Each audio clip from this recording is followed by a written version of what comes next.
Welcome to our September 22nd, 2015 Calaveras County Board of Supervisors meeting. If you could stand, can you please stand for the Pledge of Allegiance? I pledge allegiance to the flag of the United States of America and to the republic for which it stands, one nation, under God, indivisible, with liberty and justice for all.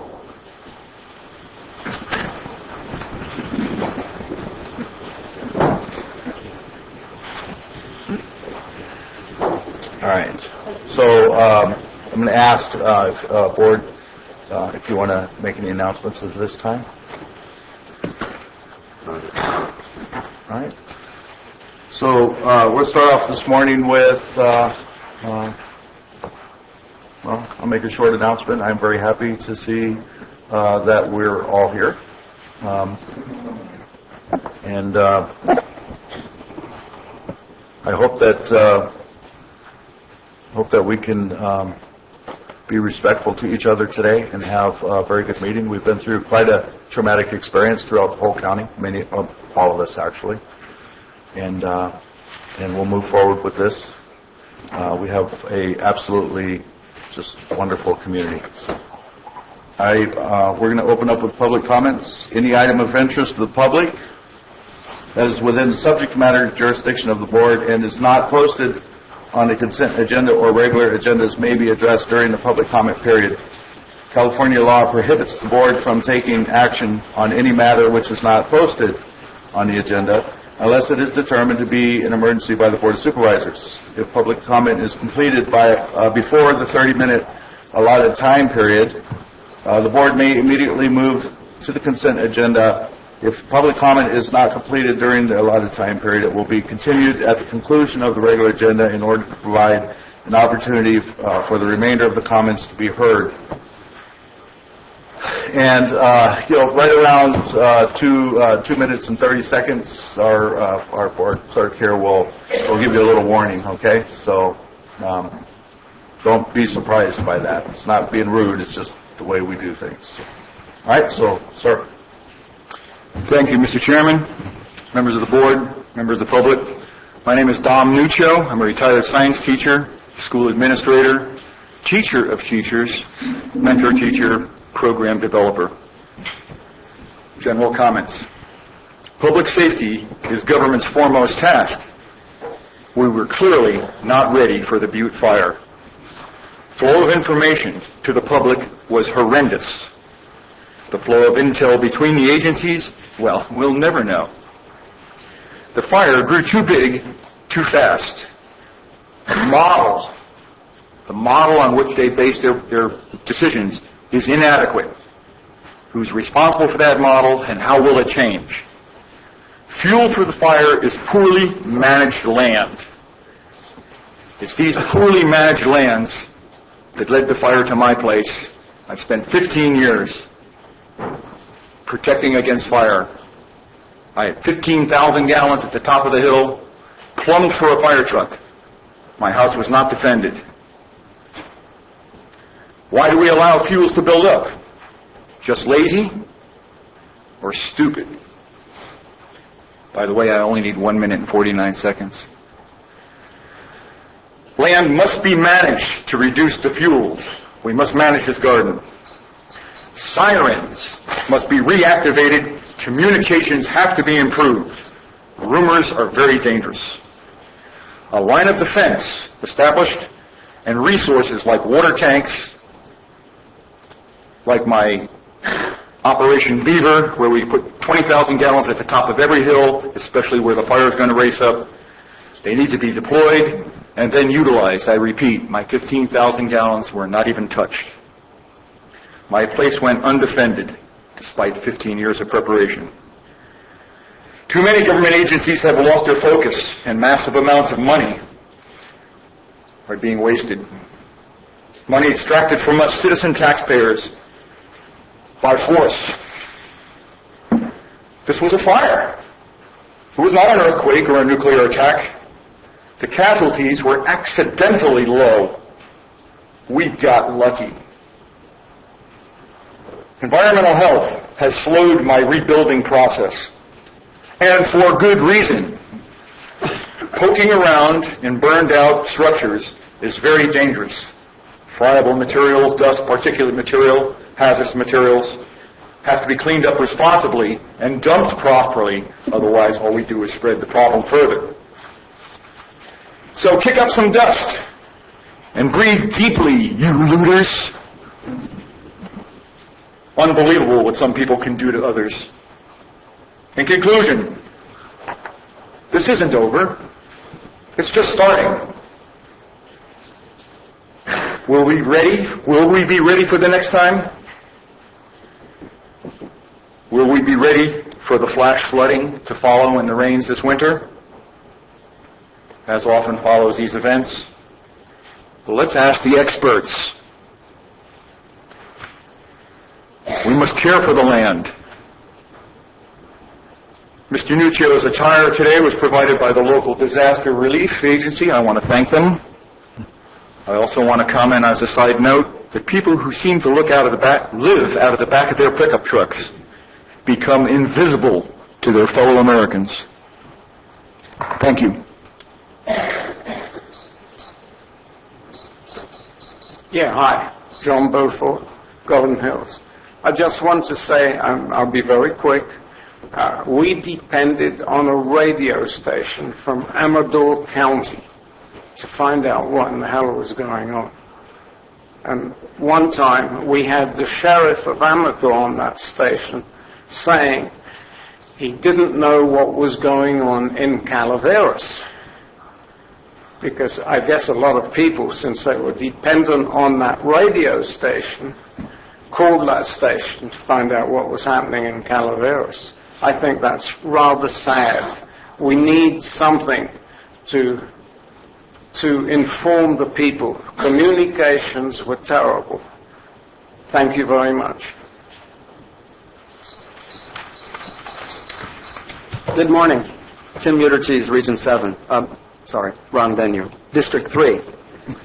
On behalf of the Calaveras County Association of Realtors, we would like to express our deep appreciation for the heroic efforts by the firefighters, law enforcement, support staff, and mutual aid. In addition, we'd like to thank the board for giving us the opportunity to work alongside county staff in supporting the victims. I'd also like to state how impressed I am with our supervisors and their actions during this disaster. But as impressed as I am with you guys, I'm more impressed with your staff. In working in the center in the last 4 days, your staff has repeatedly demonstrated their very real concern and compassion for the fire victims. You also have employees that were working in that. You also have employees that are working in that center that lost homes, that were busy working assisting the victims instead of worrying about themselves. Lastly, Chairman Edson, you and I didn't know a whole lot about each other before this crisis started. But I'm here to tell you today that as a leader, you rose to the occasion, and we're very grateful. Thank you.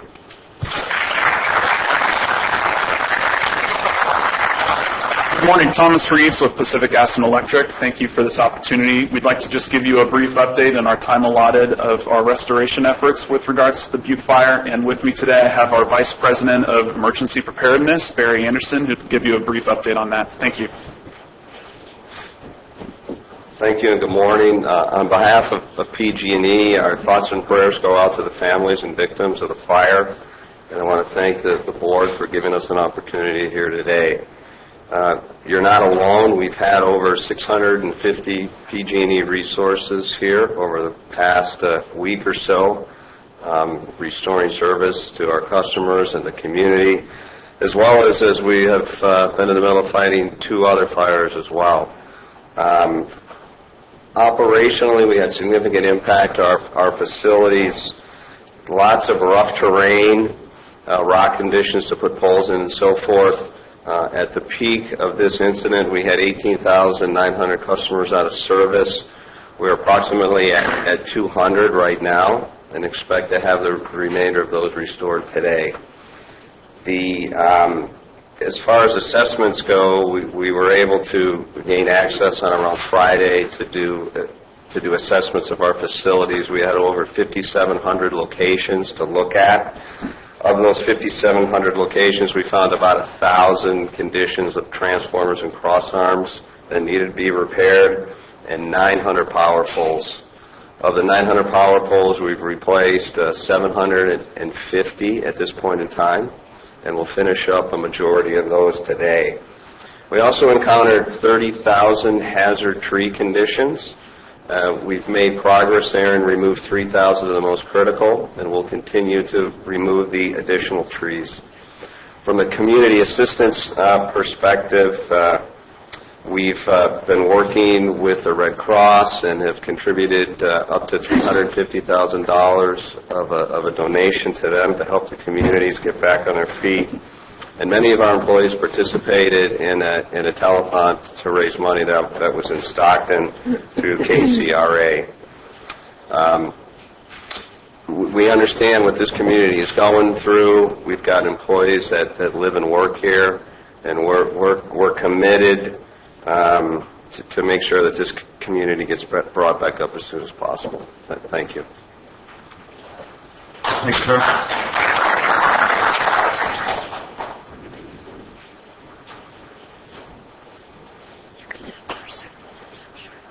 Pass them out. Thanks. I'm Charles Kennedy. I reside at 8144 Main Street in Colony Hill. My wife and I purchased a home a couple years ago and had a secondary dwelling on the property. What we were unaware of at the time is that the final inspection for it had not been completed. So in the interim, in the last 2 years, I've been just using it as storage. I was told by the county I couldn't have anyone stay there or anything. And I'm trying to get this on the books and get it right. But what I'm asking the board for is to waive the road impact and mitigation fees. This structure was built in 1975. I believe the gentleman that took out the original building permit passed away, and that's why it never was finalized. And looking at what the road impact and mitigation fees are supposed to do is for a new development, which this structure is not. Like I said, it's 40 years old. And I hope that the board can see fit to waive those fees because they're quite extensive. So, This is public comment. I know, Chair, I do have I have to interject here. He's trying to figure out how to actually appeal the fees. He's paid them already. Yes. And he's been instructed, I guess, by somebody that the only way to waive them is to come to the board at public comment. So obviously there's some misunderstanding there. So what I need to know is what he needs to do in order to actually appeal that process. The board cannot take action on an item that is just here for public comment, but now that I'm aware of it, I will work with Public Works and look at the county code and discuss with staff the best option to bring this item forward for the board to take action. Okay, so then I would come before the board in the next meeting, maybe? It may not be, likely not the next meeting, but as soon as we can. All right, because what I was told by Public Works is that I had a 10-day window in which to appeal this process. Once the process begins. Okay. It'll begin when He's already paid the Yeah, the fees for the total were over $8,000. I will make sure that our office discusses this with Public Works, and we will make sure that staff contacts you with the proper process. All right, thank you. Thank you.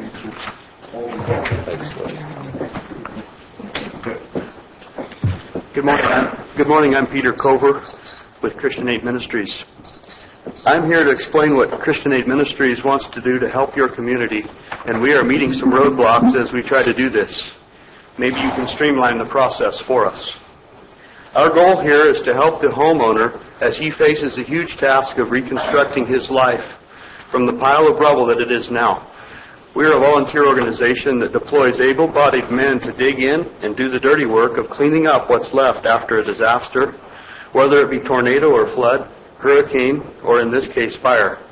We work safely, and we know how to control the dust.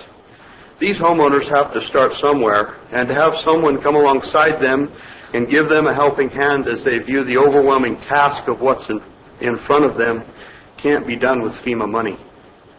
One aspect that this community needs at this traumatic time is community. There's a balance here, and to overbalance by injecting too much FEMA money will tip away from the community pulling together through hard times. I understand that since FEMA money is available, it allows Cal Recycle to come in and clean up using the insurance money that the homeowner has. We are a volunteer organization that does not accept money or anything else from the homeowner for the services we provide. We see the insurance money being the homeowners, and it will come in handy for them to rebuild in the rebuild process ahead. I would like this board to consider how they can help enable the homeowner to clean up his own home and allow his friends and neighbors to help him. I understand that a few of the places are toxic and will need a professional, but to say that all the burned out homes fit into this category seems a little extreme. This is one of the roadblocks that we have received from environmental health. If the homeowner does clean it up himself, is there an alternative way to receive a cleanup certificate or a clean certificate and all the appropriate tests that are being required by environmental health? If so, can these be made known to the public? This is critical information as a volunteer organization tries to help, because without these alternative sources, we are of no help at all. Thank you for all you're doing, and may God bless you with clear direction through this disaster.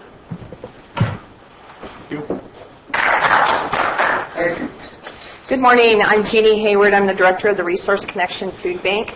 And first of all, I want to say thank you to the community at large for coming together and donating so much food and supplies and water. It's just been incredible.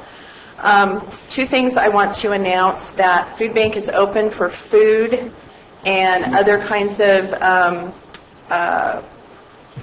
things that have been donated, toilet paper and paper towels and those kind of things, for all evacuees. So if anybody's been evacuated, they can come to the food bank for food. We will also be doing distributions out in the community, and we're working on that plan now. Also, there is a distribution center on 7 Main Street that the Resource Connection is working with the county to get clothing and other resources out to the community, and the community at large can come and gather items there as well. Thank you. Thank you, Jeannie. Thank you. Morning, ladies and gentlemen. You're probably wondering why you got these, and especially since they're outdated. This was for an event that happened in May. But as an event where the Firefighters Association honored their recent graduates after some very rigorous training. Volunteers, for the most part. Volunteers. Rigorous training. They go out and fight these fires that we have just seen and currently are fighting. I don't believe any of you gentlemen and ladies were aware of it, at least nobody attended. You got a chance to go out to your firehouses and talk to these people, honor them, find out how their careers are developing, show some interest, encouragement. This county, from what I can see, for all of its big budget deficit, has an enormous, I would say, duty at this point to take into account all the volunteer work that is being done. I don't think this county could afford to pay these people.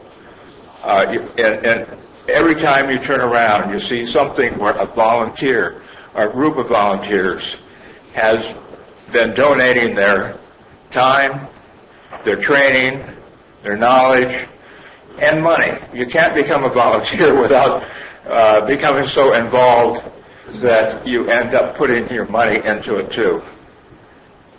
The enormous effort that is put on by the volunteers of this county, I think, deserves all the recognition that you can give them. And that's what I wanted to say. Thank you. Thank you.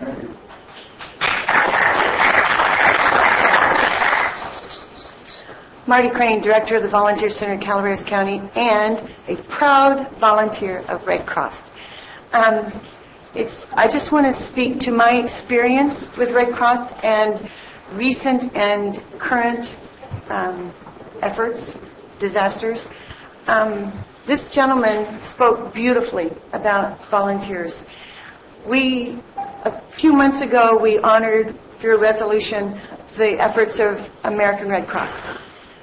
Then just at our last meeting, I believe it was, we lose track of what day it is and what date it is, sometimes what time it is during these events. But we also did a resolution honoring our CERT, Community Emergency Response Team's efforts in concert with all our other first responders. And at that meeting, I remember specifically saying, please call your local fire department, sign up for the free training, get prepared, and make the call today, because tomorrow probably might be too late. It was the next day that this fire started. So when we talk and we give a lot of voice to all of this, we're doing it today. But we have to remember that when the fire is actually out, that's when the work starts. I mean, Red Cross may be gearing down in some areas, but we are gearing up big time in other areas for the recovery. And I know this might not be a pretty picture, but I want to say it. Someone shared with me recently, and I feel compelled to share this, that when someone's home is burnt and we experience all this ash, and you drive up through there and the things that are sticks that we used to call beautiful trees, and every stick and every rock, every piece of dirt, every burnt out fence post, every burnt out car or truck is gray. It's like a moonscape. So if you haven't been up there, please don't go there, but just believe me, this is what it looks like. These people, as I was reminded, cannot live on their properties. The rains will come, and if they're living in a tent or whatever, the ash, the mud, everything will enter the tent. And here's the ugly part, the really ugly part. Every person in the family will use a bucket every person in the family will have to use a bucket, and then that will have to be carried and buried. This is not the end. This is just the beginning. We have to come together. We must come together to find a solution for temporary and long-term affordable housing.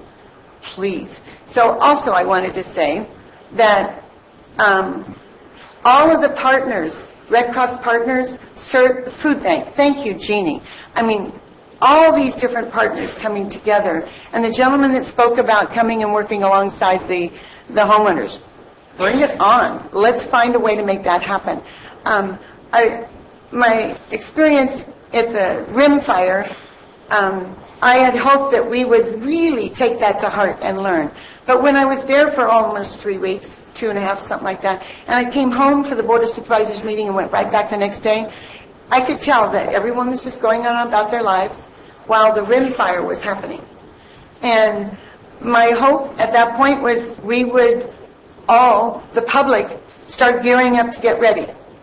I'm afraid that some of us did not do that, and I encourage us to do it again. And then I believe today's the day 13 of this fire, I think. We lose track. Day 13. Oh. Okay. So day 13, in the shelters, in Red Cross headquarters, there are people there from not just all over the region, but all over the state, all over the country, and even as far as Japan, that have come here to help us as Red Cross volunteers. And they need the locals to help them with the information of where to go and what to do. And so just know that the world is helping us, but they're also helping in the Valley Fire, and this fire, and that fire. So resources are spread thin. So please make the phone call. Become a trained Red Cross volunteer. Be part of the solution. And call your fire department. Find out where the training is for the CERT teams. So thank you, and we're just getting started.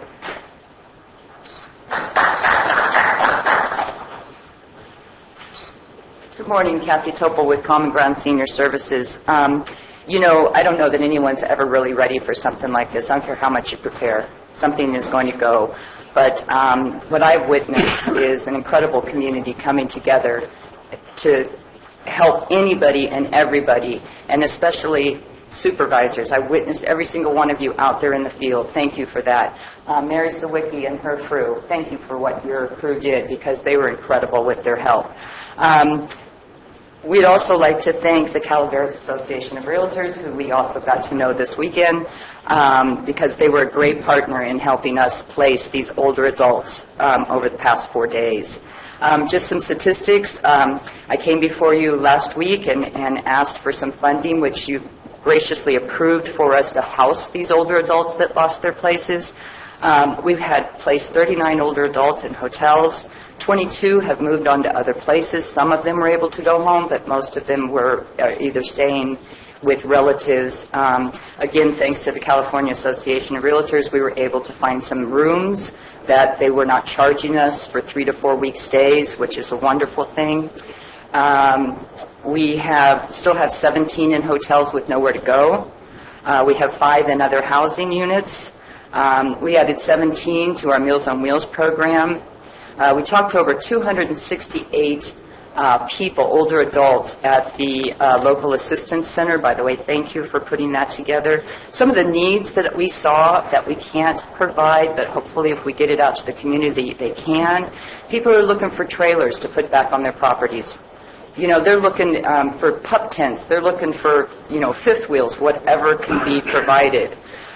They're also looking for places to rent that will allow animals. That's a huge thing. I offered many older adults a place to stay, but they couldn't take their animals and they wouldn't leave, so therefore they stayed in the shelters. Air purifiers were being requested. We have distributed, I think, 6 air purifiers so far. And refrigerators. People are also asking for that. Since it will be months before people get back into their homes, it would be great if we could get some additional help with funding so that we can continue to help placing these displaced people. Thank you. Thank you. I'm Terry Weatherby. I'm a structural engineer in McCallum Hill. I'm the only structural engineer in 4 counties. I know everybody there. I just wanted to make 4 quick points, actually, and talk a little bit about a fifth. I'll go really fast. The first thing that I noticed about the fire is Marty Crane talked about the CERTS program. We had the CHP preventing people from going back into their homes at what I call a stage 3. Everything was clear. He went 2 days too long. It was Hitlerian. There were a lot of, it was a really bad situation. We need to do something better about the road blockages. There's got to be a better way to do that. That's number 1. Number 2, we have John Hertzik was a mile from the fire. He wasn't activated for 2 days. We have local resources that can fight these fires that because of CDF and CAL FIRE, and I hope someone will correct me, but these guys are on a list. They go down the list. They bring people in from 3 and 4 hours away. We have people right here that are licensed, that are ready to go. They need to be called first. And that would have made, who knows, that would have made a difference in the fire. The third issue I want to talk about a little bit, and I can go on for 15 minutes on each one of these issues, but you guys don't have time. The third issue I want to talk about is that if it wasn't for volunteers in Mountain Ranch wouldn't be standing. There's a place for volunteers in this, and the CAL FIRE, they need to work with these people, and they need to get these people on the fire lines and volunteers that can do stuff, that know what they're doing, obviously. And Marty mentioned the search. Maybe that's the way to go, but we've got to do better on that. The fourth item is I know you guys on Highway 4 don't understand the North County part, but when something happens in North County, we turn our radio to KVGC. KVGC called numerous times to Calaveras, and they got no answers. They got no one to come talk to them. We were out of news in Mokill, Glencoe, and West Point. KVGC radio is our link to everything. We need to have someone from KVGC or someone contact them, and if need be, I'll talk to Jim, and maybe I could be that person, but there's other people here. They've talked to Cliff, I know, and maybe Chris about doing a weekly radio show, at least to say what's going on in Calaveras. They have a lot of listeners in Calaveras, and that's where we tend to go. The last thing I wanted to say real fast is Friday, rumors are rampant in this thing. I've looked at 5 burned down foundations in the last 20 years. I've looked at 12 in the last 3 days. More than half of them are gone.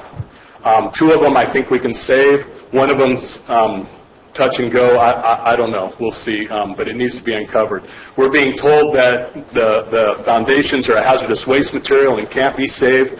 I just want to tell the homeowners and tell you guys, if you look at your foundation and you want to save it and you think it can be saved, you should hire an engineer, and it doesn't have to be me. There's 8 of us in the county. I'm sure there's other engineers pouring in.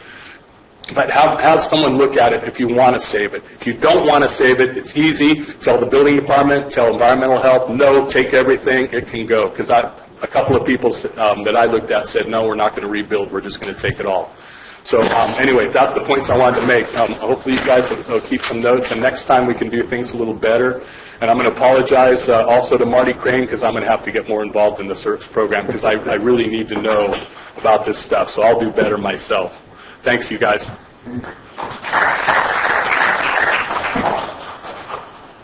Any other public comments? Peter Reyes, gentlemen.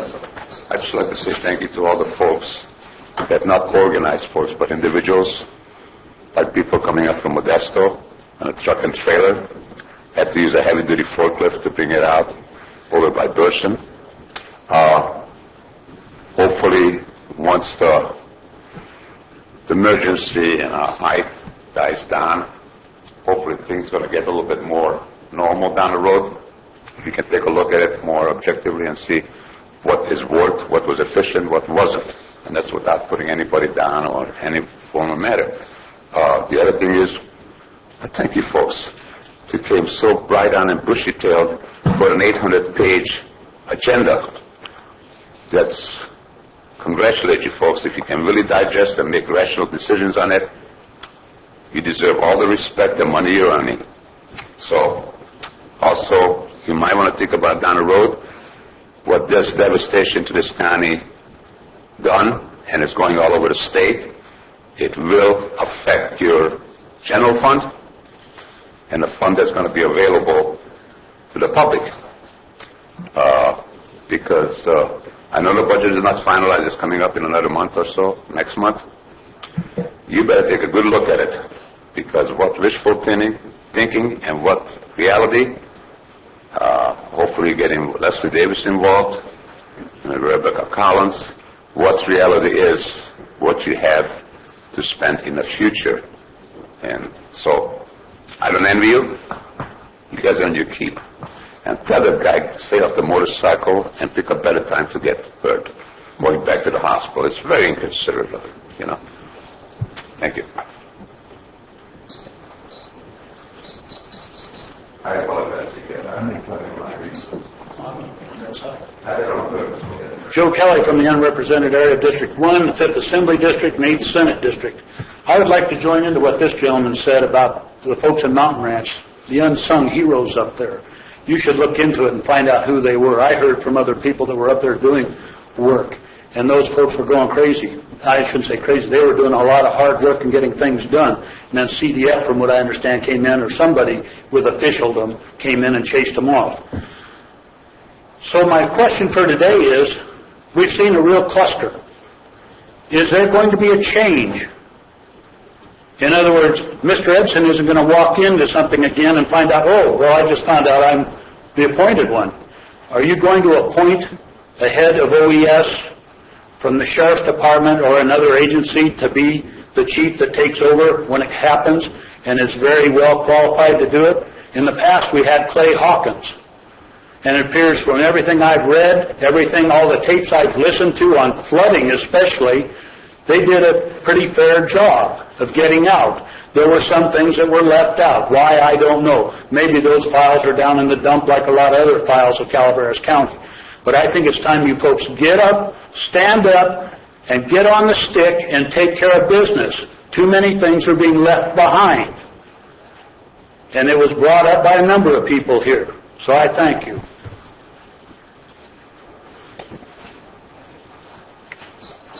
Hello, I'll be quick. I've been here for like 20 years, and My name is Jim Boyle. And our place is devastated. It, like the lady from Red Cross, it looks like moonscape. And our biggest, I'm so sorry, I don't know how to shut it off. I'm so sorry. And my biggest, one of my biggest concerns is the fact that is the cleaning up the place, and like the person from the volunteer talked about, is getting it cleaned up so that it can be cleaned up and certified that it's hazmat free. And I think it's a very high priority because there's a lot of people out there going to be stuck with the same issue. And I think it should be. I mean, I wouldn't want to be in your position. You got too many to do, but it needs to be a really high priority to take care of the sites out there and get it done clean. And hopefully you pass whatever it is that you do to be able to do that for people. Anyway, thank you very much. Thank you. Any other public comments? Okay. Besides that, I thought there was a line. I didn't want to get in front of them. Al Segal, Taxpayer Association.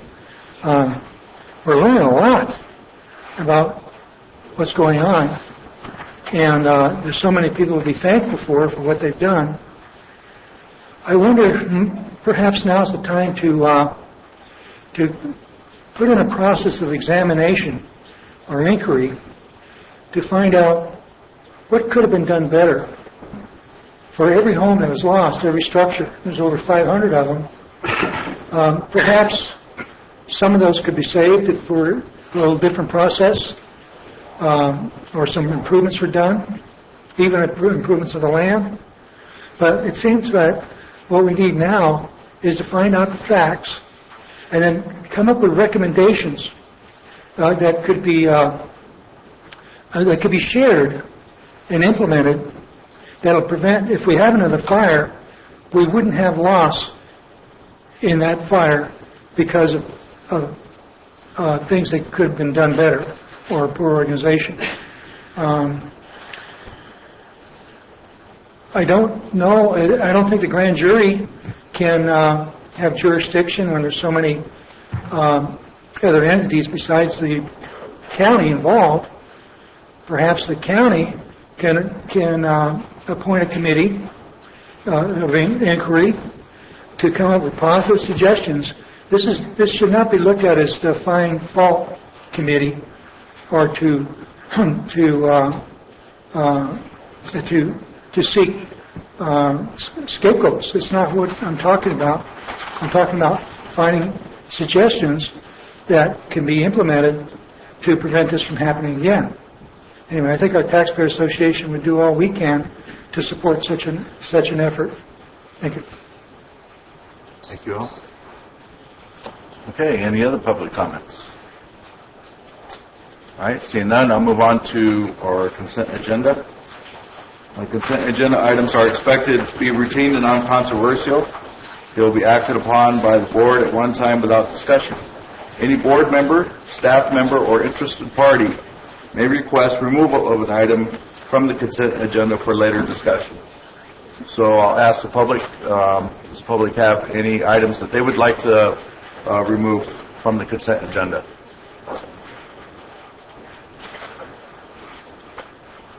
Nobody? This might be a record right here. Okay, fine. Number 9, number 4. You know, I had to do that, didn't I? That's what you want.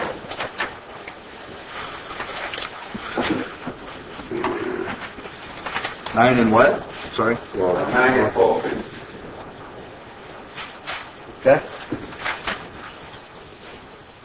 All right, anybody else? Board?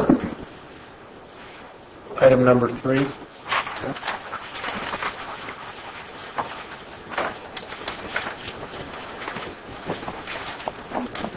All righty then. And Mr. Chairman, item number 11.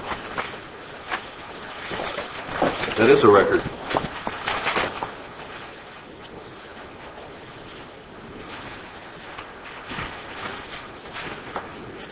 Okay, so can I have a motion on the remainder, please?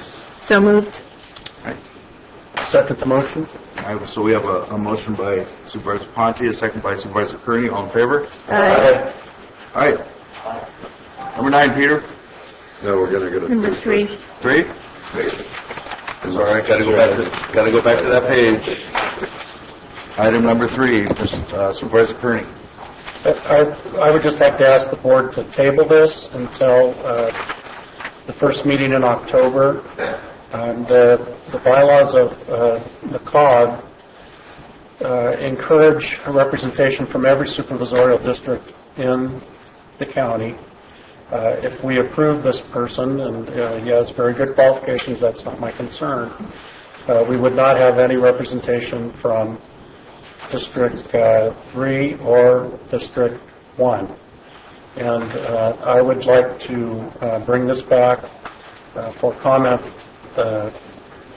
when the supervisor from District 3 is here.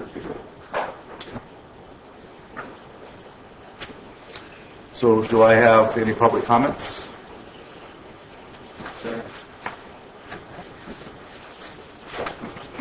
I'm Elizabeth Thompson, and I'm in District. Could you come up here, please?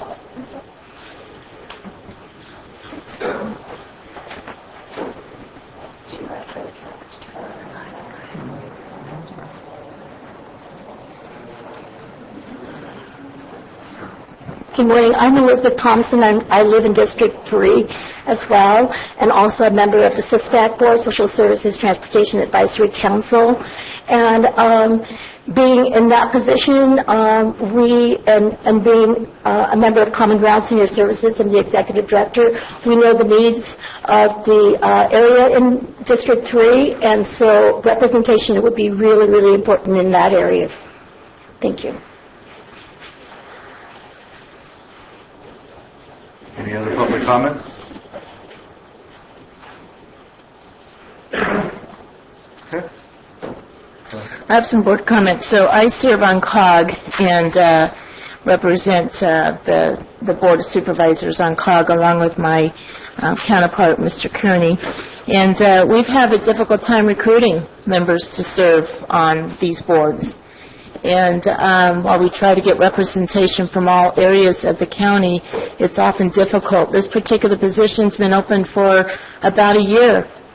And we've had a position here to where we had a gentleman apply who's on this agenda today, and he was turned down because there was only one applicant. And so we went out and we searched for more applicants. And we were able to get a couple of applicants and had an interview, and the COG board recommended this particular gentleman who lives and resides in the area of District 2, West Point, and District 2 area. So that was the COG's recommendation. And then looking at our bylaws, seeing that because we had several who represented that particular area or lived in that particular area, that it's needed to come before the Board of Supervisors for a recommendation to approve. So we've done this before. It's been nothing new, because we don't get people who apply for these boards, and sometimes we can become quite challenged. So meanwhile, we don't have the representation, full representation on the COG board, which represents transportation for all of Calaveras County. We do have an alternate member who does reside in District 3, so there is representation there of an alternate. We also will have some openings coming up in November, as our public members will be terming out, you might say, and opportunity for either reappointment if they decide to apply, or we'll be once again looking for public members to serve. So this is a great opportunity for the public to get involved in the transportation agency, because this is transportation for all of Calaveras County. This represents where all the funding comes in for state and local roads and opportunities to build our infrastructure for transportation. So I'm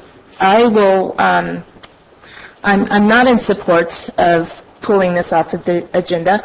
We've had this discussion now for months, and I find that when we don't have a full membership on the board, that our hands get tied and we're not able to move forward on some of our important projects and funding. So I do respect the comment about where we don't have representation in District 3, which I believe we do with an alternate. But more importantly, I feel that members of the COG represent all of Calaveras County, regardless of where they live, because we all travel these roadways.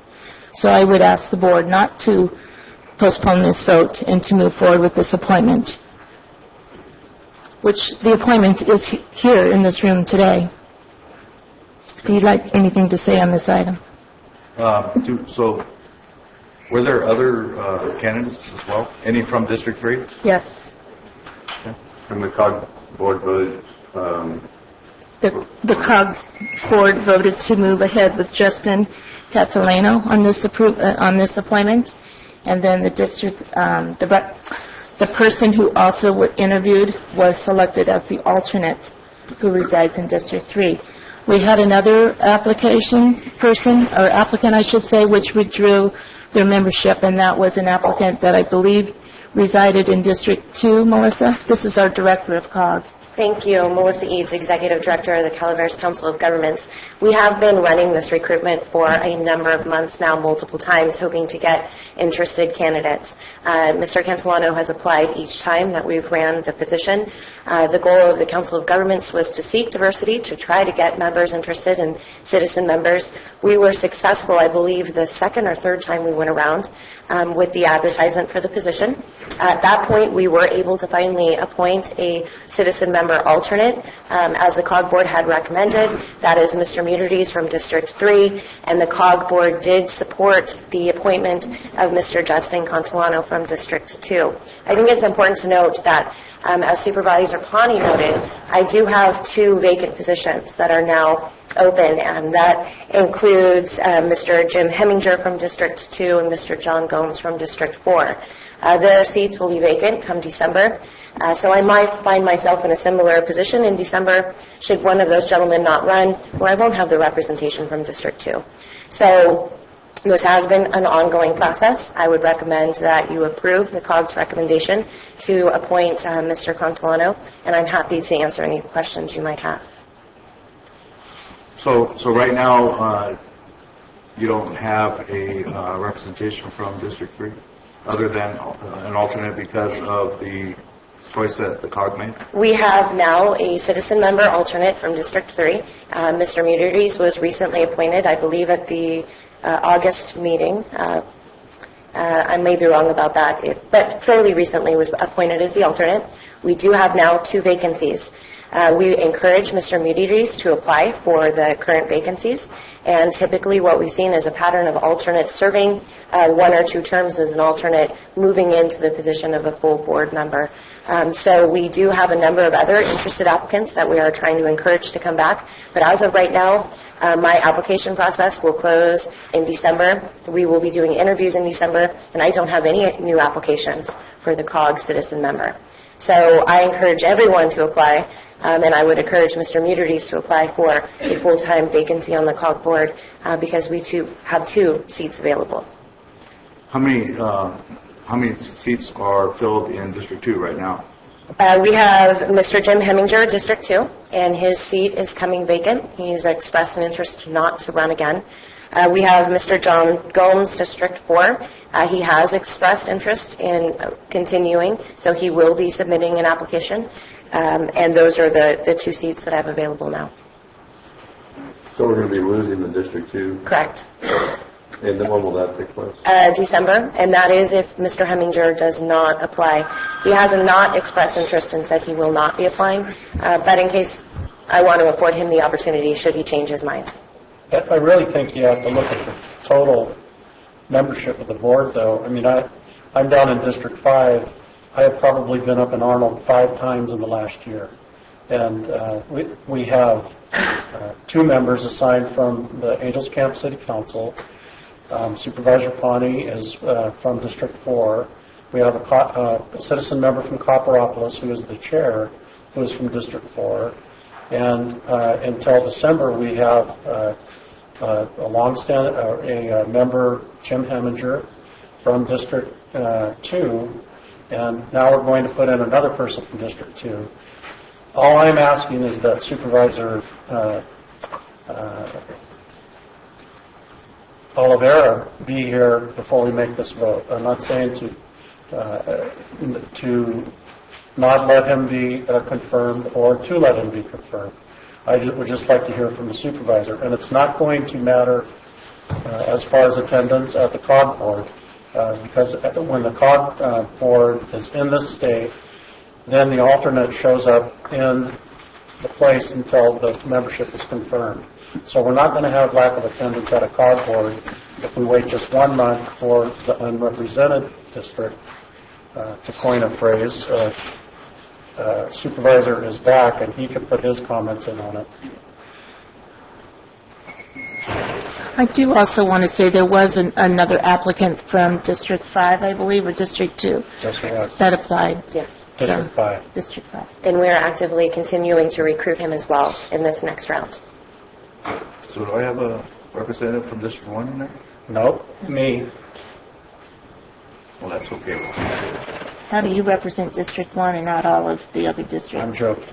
Oh, okay. We did have an alternate from District 1 who resigned because of a maternity leave. So we have had representation from District 1 as an alternate. And, I mean, look, we're one county, guys. I mean, I know there's differences, but in my district alone, you guys know how different, it is from Mountain Ranch to Mobile to West Point and everywhere in between, Royal Flat, Wilseyville, Blanca. I mean, each little community in District 2 is its own county. I mean, it's really distinct. And so, from West Point area, and I'm not sure where he lives in West Point because it depends on where he's at in West Point. And it's the same for all of our communities. And so I understand the need and desire for everybody to have representation from their district, but it seems like we've gone through a process. COG has made the selection. It looks like you're actively trying to balance the board out. Right now, let's just move forward with what we have here presented. It's the most sensible thing. I think Mike would agree that we should be moving forward and recognize that really we're one county, and we need to be looking out for the whole county. And here we have a good rep. Let's just appoint him and not bicker about it, and make sure we have everybody appointed from all the districts as we move forward. So I make a recommendation, a motion that we accept this. I would second. Okay, so we have a recommendation from Supervisor Wright, second by Supervisor Ponte. All in favor? Aye. Opposed? No. Aye. No.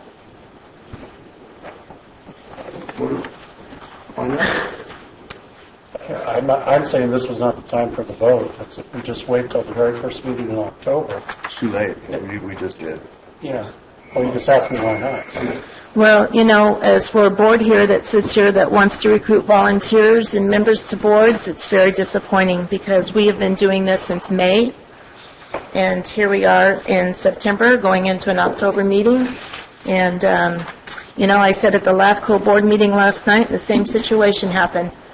So I am very disappointed that we cannot make a decision here and appoint someone who has been active, attending meetings, wants to serve, and here we go, because he lives in a certain area of the county with the perception that he doesn't represent the entire county is pretty sad. I appreciate your time. I have a letter from 7/10/2014 when I originally had interest in this position. My name is Justin Catalano, property owner in West Point.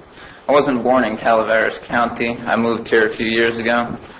And like we're saying, I'm part of Calaveras County. I have a bachelor degree in automotive technology management. So I took the time to educate myself in the transportation field. I belong to this community in this county, and I see the entire county as my home, and the road infrastructure is all one. In December of 2014, I was the only person that showed up to the meeting to be elected. I was asked to come back in February. The other member that was supposed to show up, he didn't show up again. And although I was the only member that showed up, I was not elected. Although that, was disturbing, I continued to come to all the meetings, from December up until this past month, and I will continue to. I feel I've shown that I'm dedicated to this, and I want to be a part of this. It's a shame that you guys would choose nobody than somebody, but I don't know how this works, and I appreciate your time, and I will apply for the next round. And you guys have a nice day. Thank you.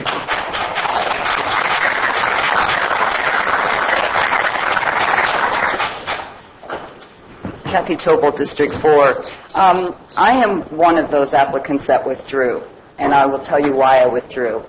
I put my application in April, and I believe it was the end of May, maybe the beginning of June, that I got an email that said that we're extending it. That was it. No reasoning why, no anything. And I thought, okay, well, maybe they don't want me on the board. So then I got another email, I don't remember if it was in August or something like that, that it would be extended again. No explanation. So all I'm asking for is communication, because that just left me hanging. And for that 6-month period, I'm like, oh, okay, well, I've got other things to do. I'm going on. So just please get your communication together with all these agencies for that kind of stuff. And I think you'll get more volunteers that way. Thank you. Thank you, Kathy. Any other public comments?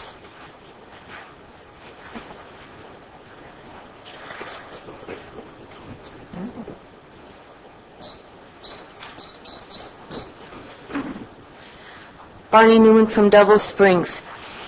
I've watched these committees struggle for years. There is attempts to keep people off committees. There have been overt attempts to keep people from participating in these public committees. To find somebody that's willing to go back again and again, get slapped down and go back again, tells me there's not a lot of compassion going on here. You folks, you got somebody willing to stand up and serve in a capacity that no one else is willing to do, and they get rejected. I'm going to equate this to the IHSS Advisory Committee. We've had people trying to undermine the committee's effectiveness. We've had people being rejected for the IHSS committee. I'm kind of like this guy. I'm really hard-headed. I didn't give up. I kept going back and back and back, and finally got a little chink in so we could find out what was going on. What was going on is the committee was being sabotaged by the public authority manager.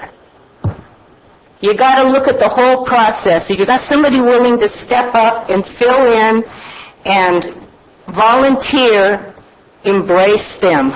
Don't send them away. The community needs these volunteers. Any other public comments? Okay. I'll make a comment. So we have the board of COG makeup then would be what? How many people from District 2? 2? Well, there's just 2, but the other guys are leaving. You just asked me. You looked at 2, me, answer. and then 4 from Angels area, or 4 from District 4, basically. So we have an alternate from District 3. We have an opening coming up in December for District 2. So why aren't we placing a person from District 3 if they're an alternate? And then in December, the District 2 will be open for somebody from District 2. Then we have representation. You're not really asking me, though, are you? Those are rhetorical. No, it's rhetorical. So, and that's my comments. I'm not asking Chris because it was rhetorical. So I could answer if you wanted. Sure, go ahead. Okay. Well, I mean, we just saw how we have this process is laid out. We just heard how it happened. They're having difficulty finding people. And so right now we have this gentleman here who's for the last, almost 2 years, has been participating. And the COG voted for him to be on the board. That's how the process works, right? Because this is not the Board of Supervisors, the COG. And so they came up with this process, and they voted for this guy, and now we're rejecting him because we think it's somehow District 2 is going to be overrepresented by having 2 people on the board for 20 months. I mean, it just doesn't make any sense to me. Why not appoint him now, let him be on the board for a few months, because we've gone through this whole process, he's gone through this whole process. What it sends a signal to other people out there is that we don't want you to be part of the process unless you're specifically from the district that we want at this moment. But they didn't step forward. They weren't chosen. So that's why we should do this today, because he, as a volunteer, as a citizen, Calaveras has put the time in. And the process that we set up through COG voted for. There's no reason for us not to put him on now. This is the process that we're through. So please reconsider. That's all I'm asking, is just today, both you guys, reconsider, change your mind. It's okay. You can change your mind, and we can put him on the board. Nobody has, I have never suggested we reject them. Yes, you just did. No, I did not. What I recommended, Chris, was that we hold it until October. Right. That way the supervisor is here. I listen to you. That we hold it until the supervisor is here and let him say his bit on it. He has expressed concern that they're not going to be represented. I don't have a problem with the applicant at all. And if there's more positions coming up, which I knew about, he could easily reapply to go into one of those if he's not taken into this position. Or Mike may say it's not a problem. But I'd like to hear his view on it, and we're only asking for 1 month. No, I've never suggested he be rejected from the initial point when I asked to pull this. Okay, so, and what I'm saying is that he's here, we just learned new information, right, that he's been going through this process since December. Almost 2 years. And he's been selected by the COG process, by the board that you sit on, right? You guys selected him. You said you're going to be on it. It comes to the board. Now Mike's not here, and I do appreciate. I love Mike dearly. I wish he was here. I hope he recovers. But he's not here right now. This gentleman is. Why should we stop the process for somebody who's obviously qualified? The COG board has adopted it through the process, and we should have him appointed today, because that's fair to him, not just to Mike. And I agree, we need representation across the way. I don't want to see all the representation in District 4. I don't want to see all the representation in District 1. But we should realize this is an individual person. This is a constituent of all of us who's volunteering his time. He's not getting paid jack to go to these things. And here we are slapping him down, saying, no, you can wait till October because Mike's not here. And so I'm sorry, I shouldn't get upset. I apologize. But it just infuriates me that we're going to just diss this guy because we don't like the timing of it. I would agree with Supervisor Wright's comments, and, if we're going to look at that, then we might as well just stop the agenda today and wait. I mean, we have to move forward, and very respectful to a supervisor who's not here. But, we, as I look at this agenda, there's other opportunities here to say, we might as well hold off on 15 and 16 because we don't have representation. I mean, we need to move forward. This gentleman has proven himself over and over and over again by coming to these meetings and wants to serve. It's a slap in the face. I don't think it's a slap in the face for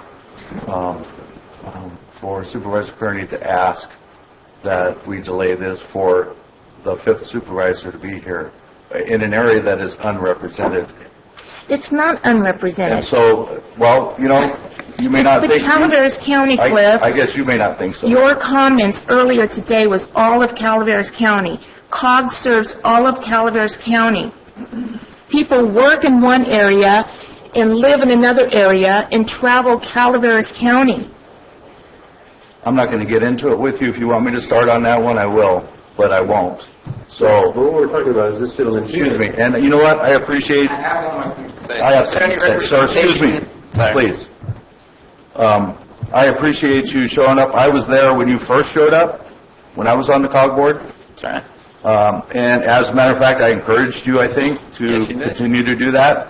I think you're a quality candidate. I have no issues with that. I would love to see you on the board. I would love to see you represent District 2. I know that there's currently a District 2 representative, and I'm thinking that that will be vacant soon. And to me, that's an opportunity. That's great. So nobody's ditching anybody. I actually like this young man. I've met him several times. And I am just trying to respect a district that is not being represented right now. That's what I'm trying to do. Now, if anybody got an issue with that, okay. Is there anybody that is representing District 1 on the COG board right now? No. I do hold a lease in 3466 East Highway 12 in Valley Springs. I can use that as my primary address if necessary.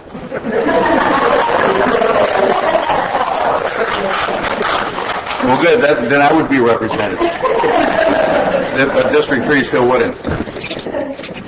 So, if Steve has spoken to Supervisor Oliveira and expressed that, then it's not like COG's going to not meet. They have a full board. If they didn't have a full board, that might be a different situation. They didn't have a full board from December up until July, but I was there. Did they have alternatives, sir? No. No. They did not. Okay. But I was there. Okay. Thank you.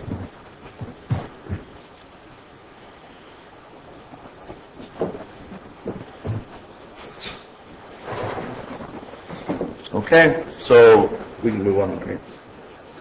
Yes, in order for a motion to move forward, it has to have 3 votes. So if there isn't anything, then it dies for lack. All right. So we'll move on then.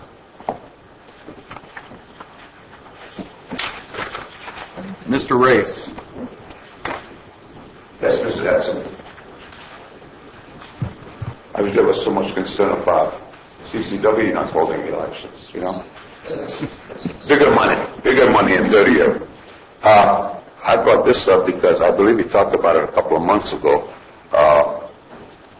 This Washington corporation is going to be doing operation management of Calaveras Transit.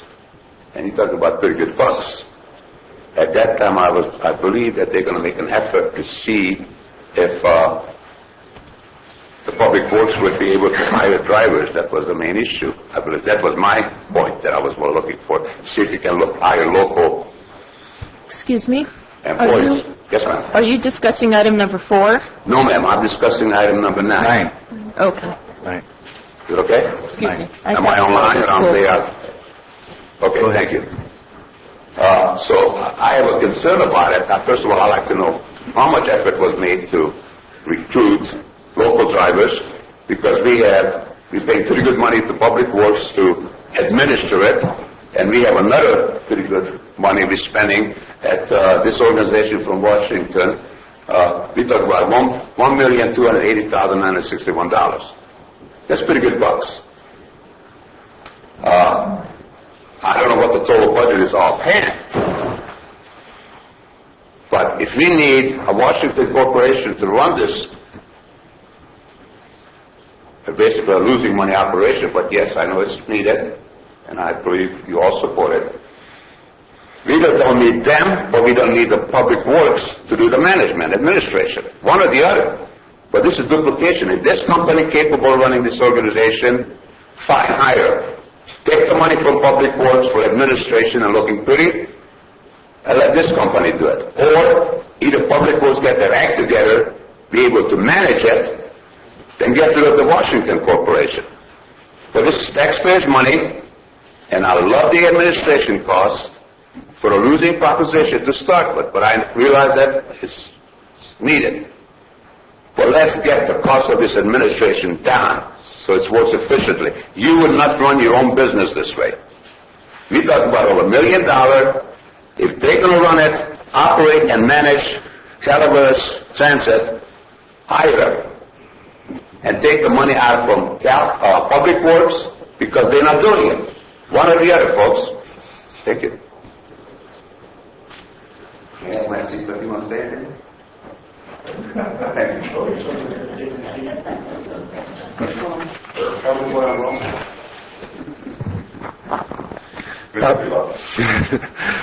The contract in front of you is with Paratransit Services, who's been our operator for several years.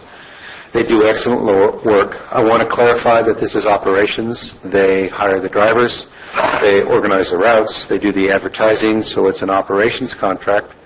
The administrative contract side of it within the Public Works Department is our reporting for the funding. It is the implementation of the capital projects like the bus stops.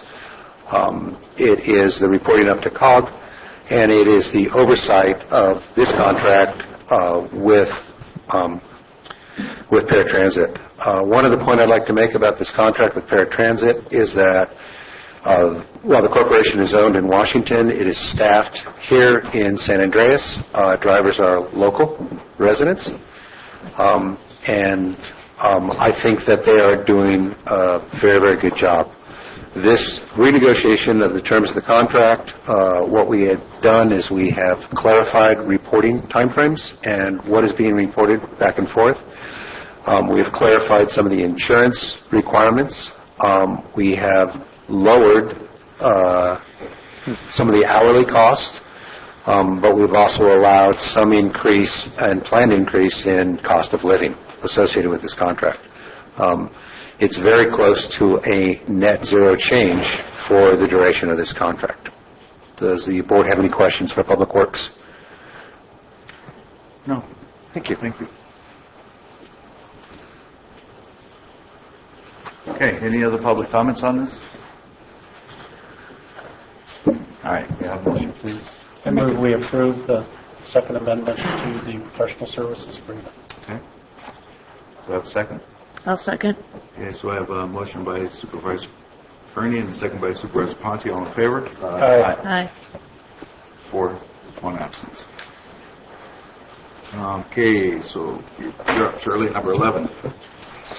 What you have before you is to adopt a resolution continuing the local state of emergency. The board on September 10th, within 24 hours of the start of the fire, met an emergency session and declared a local state of emergency, opening up state and federal resources to help with the Butte Wildland fire. And as we all know, the fire has been ongoing with nearly 71,000 acres burned, 545 residences and 356 outbuildings destroyed, and 42 structures damaged. The containment stands, as of the CAL FIRE incident report this morning, at 80% contained with expected containment on 10/1.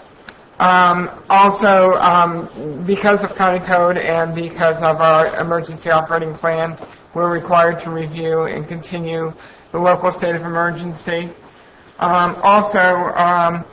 As of yesterday, the governor's office forwarded a letter to the president asking for a federal declaration of emergency, and we're hoping that we will hear from that soon.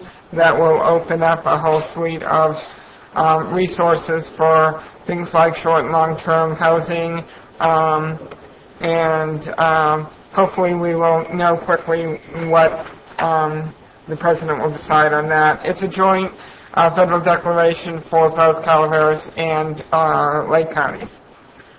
So again, I just wanted to use the opportunity to provide the board with some information regarding that, and by continuing this local declaration of a local state of emergency, this will allow the continued use of resources from the state and federal government. Okay. Any public comments on this, please? Any board comments? I have a comment. Shirley, when you mentioned this, so this is going on to the President's office for approval, and you mentioned that it includes Calaveras and Lake County. That's correct. Is it any mention of Amador County? And basically, let me get around there. It is for the Butte Fire and for the Valley Fire, which is Amador, Calaveras County, and the Valley Fire. Thank you. So, one of my concerns with this was, how long will this take? And so I've asked Shirley, who's got like 10 million things to do, to draft a letter so that we can ask our local federal representatives to ask the President to prioritize this so that we can get as quick response as we can off of it, because we have a condition where there are many folks that have not returned yet for one reason or another. The biggest request for that area right now are tents and for alternative housing. So we need to be able to respond as quickly as possible to be able to meet the unmet needs, I think, of probably a couple of hundred people at least. And there are many folks up there that are elderly folks, and that were pretty just barely making it as it was. And I think if we can help out in that situation, that we should. So this hopefully could make it a little bit quicker anyhow. And if I could also mention, that was one of my first questions when I received the word from CalOES that they had requested the federal declaration was, how quickly will we know? And they basically said it goes to the regional FEMA office, then goes to Washington, and then the recommendation is made to the President. The President declares. It can be fast-tracked. It can go from anywhere from a couple of days to take a couple of weeks. Hopefully, we will be fast-tracked. We did have a conference call last night to discuss long and short-term housing needs based on the possibility of getting the federal declaration, so that we would be in a position to do a rapid response and try and move as quickly as possible to get this additional assistance to our citizens and the victims of the fire. Yeah, so again, we witnessed our FEMA process when we were trying to update the maps, and how long it took just for them to sign a document was pretty amazing, actually. So that's why I think we should try, do everything we can to hurry it along as we can. When you look at the faces of these folks, you understand the position that they're in, and thank God for the many people in our community that have stepped up to help assist them. Lots of folks have been placed in some temporary housing right now, but there's a lot more coming. We haven't seen it all yet, and so if we, a simple letter shouldn't be that hard to do, and maybe it will help. So, okay. Any public comments?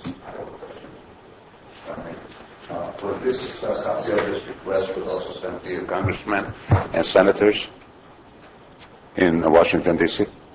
Is there a reason why it wasn't? I noticed nobody mentioned it, but we might get a little bit of reaction. You're not going to get anything out of our state senator in contact Washington, but you might get something from the congressman. Is there a reason why it wasn't, or is that the procedure that you're supposed to follow? The letter did not come from our office, it came from the governor's office, and... Oh, then we're in good shape, man. Thank you.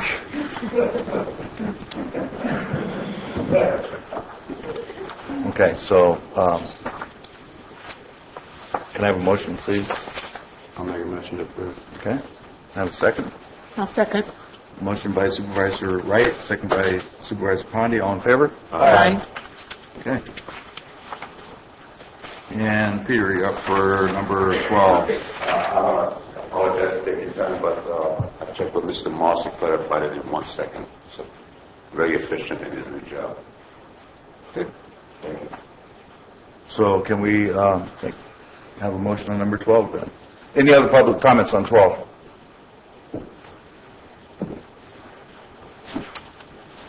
Motion on 12? I move that we approve number 12 as proposed. Second.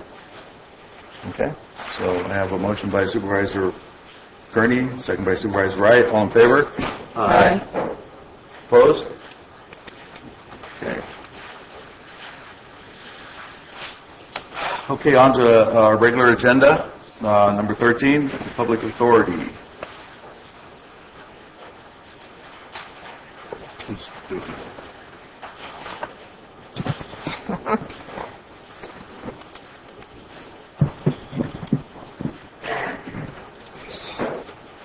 Well, you can still walk. I'm surprised. Mary.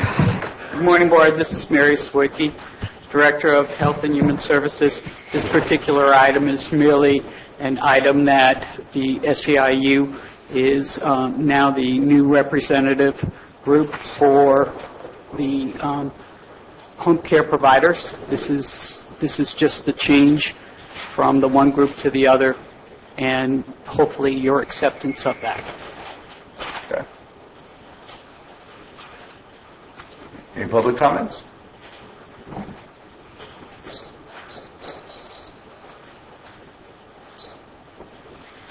I've got a big question. Since we don't have a contract with SEIU, how are we moving from one to another? Our contract expired 4 or 5 years ago, no, 6 years ago. How are we moving from SEIU UHW to SEIU 2015 when there is no contract? And it's going to take effect August 1st. I'm curious, has the home care workers been asked? Have they voted on this? Are they involved in this at all? No. That's all I have to say. Yeah, sure. Whose benefit is this change made? Does the members have an input on this?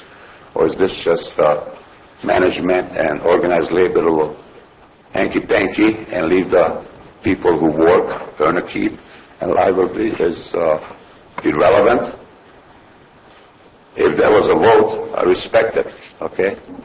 Whoever was in that organization. But for you, go along with organized labor, decide to do whatever, that's not right, and you know it. Members voted for it, bless their heart, they know what they're getting into.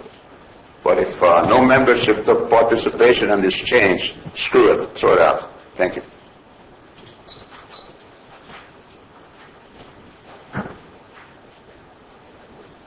This was a dissolution at the state level, and this allows us the ability to negotiate with the new organization.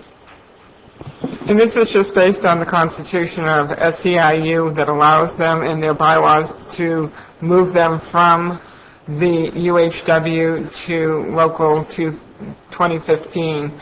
Right. Long-term care workers, the providers, are currently represented under SEIU, and it's just moving them from UHW to 2015, which, as I said, is allowed by their constitution and bylaws. Right, and the UHW is no longer there. If it's their constitutional law, it's decided by the state, let them do it. That's not in your constitution, it's not your constitution of the folks who actually do the work. They want your signature and approval. You're going to be accountable for this by your constituents. If the state want to do it, they want to play hanky-panky by the CIU, let them do it. They will be accountable. They cannot tell you that you have to vote because the state do it. Let the state do it. Let Health and Human Services do it. But then, if it's all set by the state, wonderful. Why do they need your approval, folks? I don't care what's in the bylaw of SEIU. That's not state law. Is that in a contract someplace that you have to sign it? Don't be a stooge, folks. The constituents are your taxpayers, the ones who live around here. They don't live up in Sacramento, folks. If whatever the constitution of that labor organization is, wonderful. There are other laws above that law. I don't care how much, but it's and who the dues paid, bought, or sold. That's not, your constituents are at stake. What Sacramento want to do, let them do it. They will be accountable for it. If I may, the providers originally, when the public authority was formed and as delegated as the bargaining unit, the providers at that time voted among themselves to have SEIU represent them. At that time, it was SEIU UHW. According to the bargaining unit that they chose, their constitution, their bylaws state that they can move them from the UHW to the local 2015. They are still having SEIU represented them, which they chose by election when the public authority was formed. Yeah. You had your comments there, Peter, already. Well, take a look what's happening in San Francisco. Okay, Peter. All right. Any other public comments?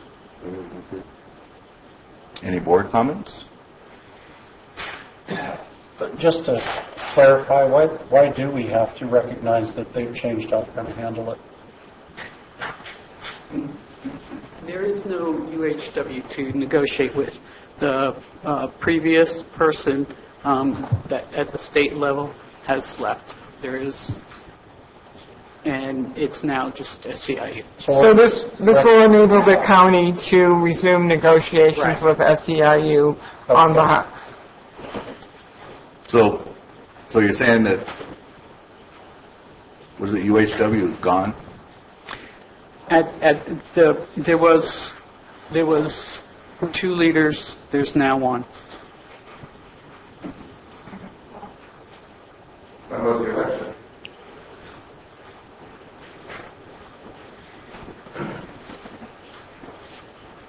I'm Joe Fontana. For about 40 years, I managed large warehouses for international corporations and had a lot of union contracts. I would suspect what's happened is the labor union has merged the 2 different locals or combined it. It seems like a very simple paperwork transfer.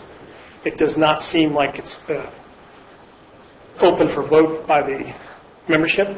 If the membership wants to, they can decertify and go with another union if they feel that the new structure does not represent them. So I appreciate Peter's comments, but looking back at my experience, having gone through decertification elections, and it sounds to me the way it's been presented is exactly what's happening. They've merged their affiliates, and now they want to take and have one organization. And the membership can always decertify if they don't like the membership. Thank you.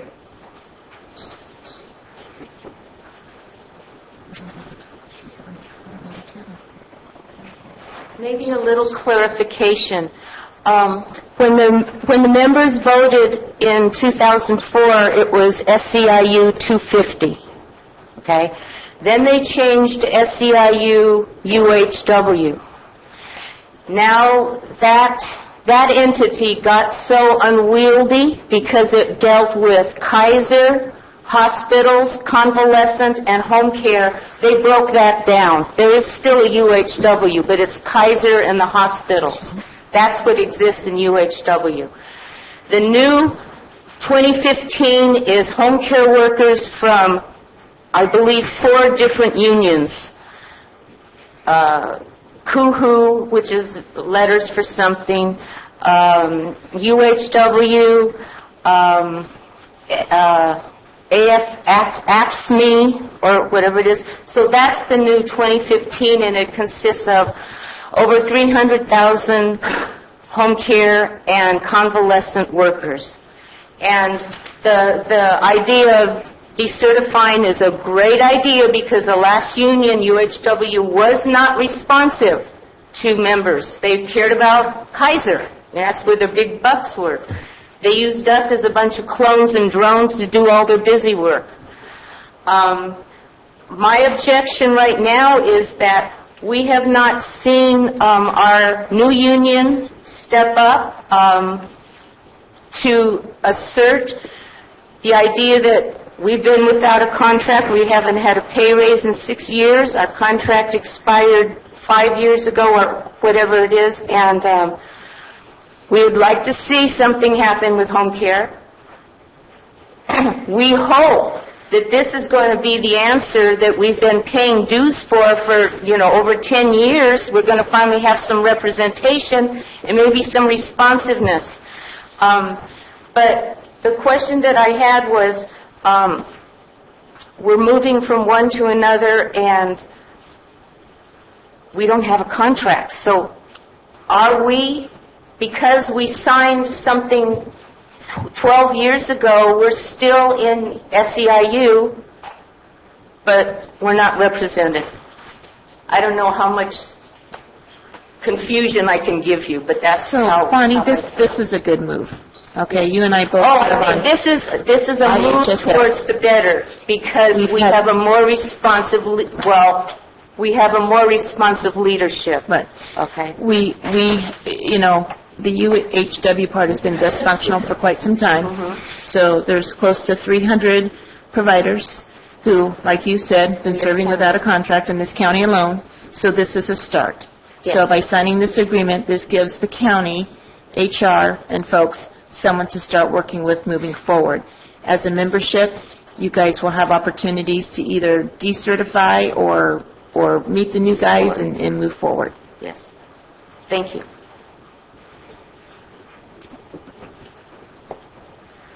Alice Gallup, Taxpayer Association. It seems like one concern is what's happening with healthcare workers. I assume they're civil service. And the other question is, if they do not have a bargaining organization and they decertify, what's wrong with the Board of Supervisors or a committee appointed by the Board of Supervisors reviewing their salaries, comparing it to other jurisdictions, and just going ahead and make the appropriate changes and move forward? Does that sound unreasonable? Okay, any other public comments? I'll make a motion to approve. I'll second. Okay. So no, it's not unreasonable to make, to move forward, but sometimes it helps to be able to understand it all. And we got to that in the last few seconds there, so I was really appreciative of that. So I have a motion by Supervisor Wright, a second by Supervisor Ponte. All in favor? Aye. Opposed? None. With one absent. So I've been requested to take how many minutes? 10? 15-minute break, and we'll be back at it in 15 minutes. All right? Thank you. All right? Thank you. All right? So we'll resume our meeting. Number 14, clerk report.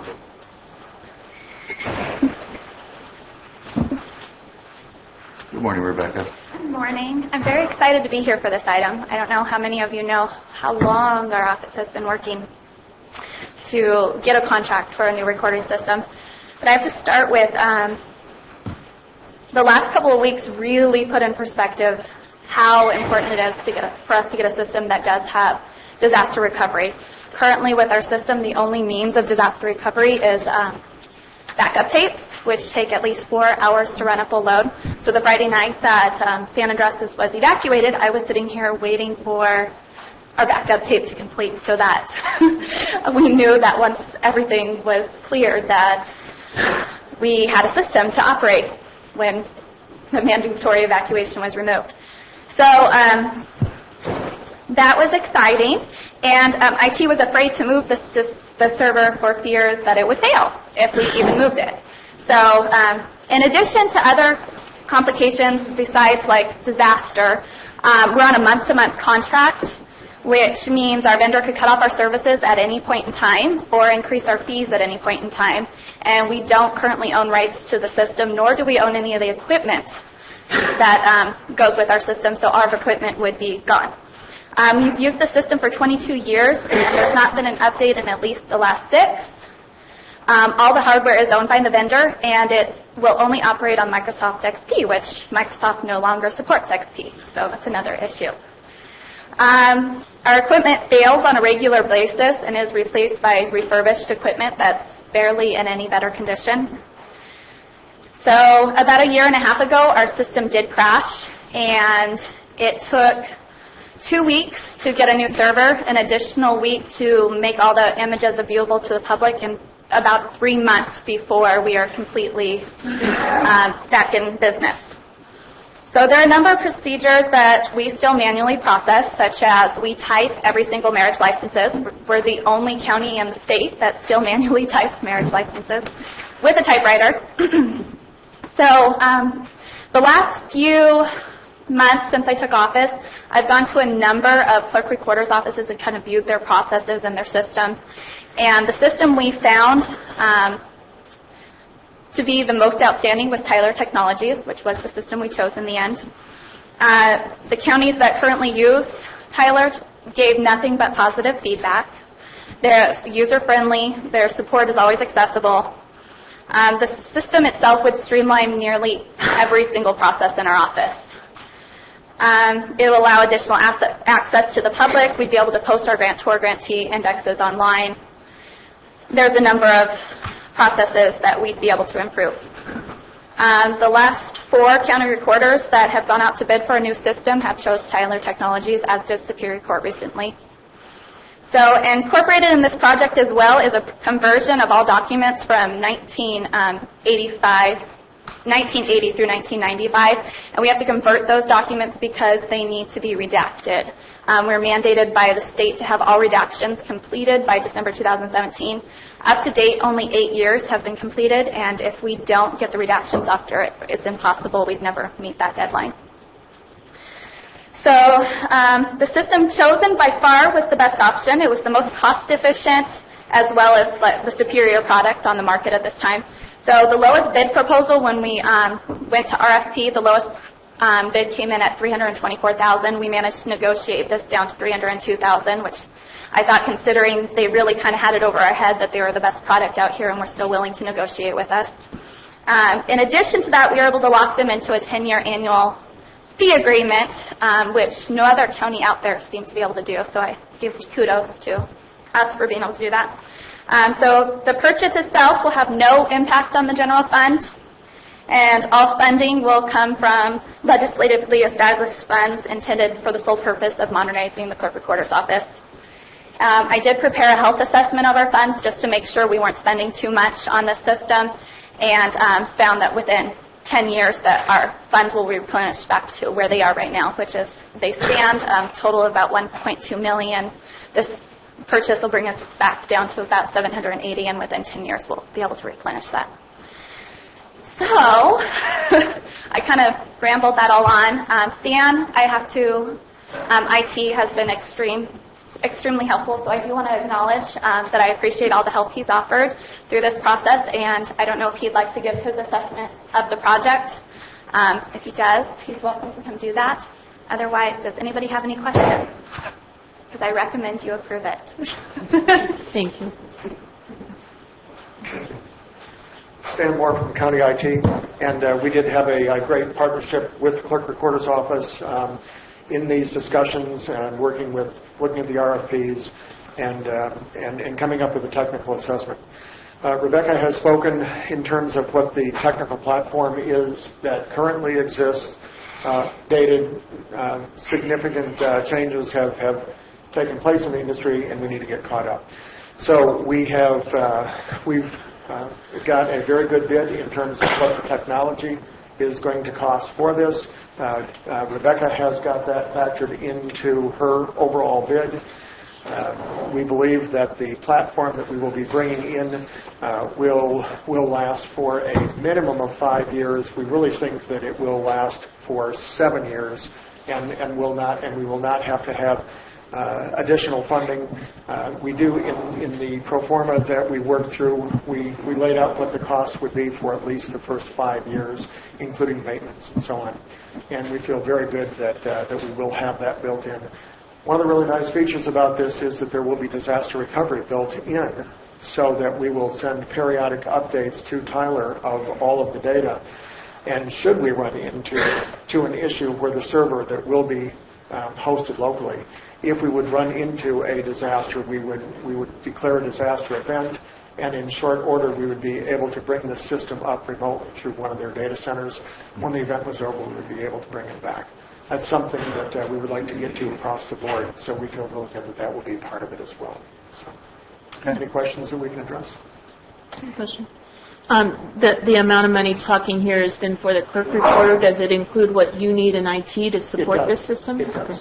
So there's no additional cost for that is all part inclusive. That is part of the overall project, yes. Yeah. Thank you. Okay. All right. Stan, just want to thank you for responding so quickly to set up the CLAC too. I mean, that was fantastic. It was it was a team effort for the whole county. Thank you. Okay, thank you. All right, so any public comments? House of Gallup Taxpayers Association. Just two questions. This seems like a great system, and it would really improve the security as well as the efficiency of the clerk recorder's office. And the question I have is this in the budget? In other words, do we have money for this? Has it been set aside? And the second question is, has there been any identification of the money that could be saved by the use of this system? Just asking for the cost-benefit relationship. Thank you. Yeah. Hello. I have a quick question. Because it would involve the disaster readiness program, is there any way, because of this current situation with the fire, that there would be a opportunity to get funding through the disaster recovery programs with the cost of this new system?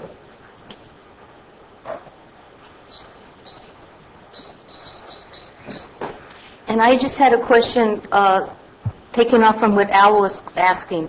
And because Peter's hogging that book, I didn't have a chance to ask, is this coming out of general fund? Is this all general fund money? Or is this matches from other places?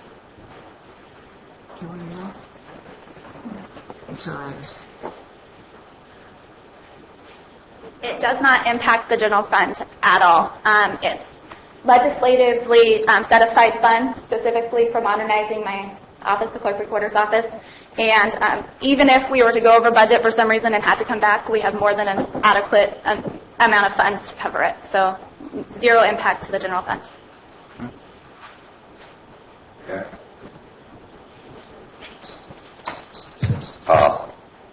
We could say, folks, take advantage of it right here, okay?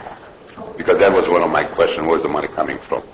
Not that I don't trust the state, but that's fine. But I do have a problem. That IT guy, I know he's relatively new, but he couldn't be that good if he cannot put a damn plug-in in this room so we can charge up our... We better get somebody who can fill out the extension. For your charger? Listen, you want to go into how much that guy makes? That's a different guy. What's a different guy? It is. Yes, it's a, you know. All right, that's good. I don't know if the question was answered about using disaster monies that we're receiving for this project. I think it's two separate items. It definitely is. Rebecca has funds set aside in the designated fund that are restricted for this use. Because there was no damage done as a result of the disaster, it would not be eligible for the disaster relief funds. Yes, the time I spent here running backups was completely irrelevant, but And this is, I think it's just an added bonus of the system that we're getting that we don't have in the current system, so it might be a bit of a stretch. yes, it's definitely an added bonus. The system that we're getting will back up our server daily, and it'll be on an off-site storage facility, so we'd never have to worry about the potential of not having the time to go run backups on our server. So if there was a disaster that didn't allow that time, we would be covered, and all we would need is a working computer at some satellite location, and they could put all the data we need in the computer to operate as normal. So there is the potential, as there is the potential for several other systems that we have for mitigation funding, but that will be something that we'll be discussing kind of when the smoke clears and we can get past part of our emergency state here. But that is something that we're going to be looking at countywide, looking at mitigation funds that are available to us.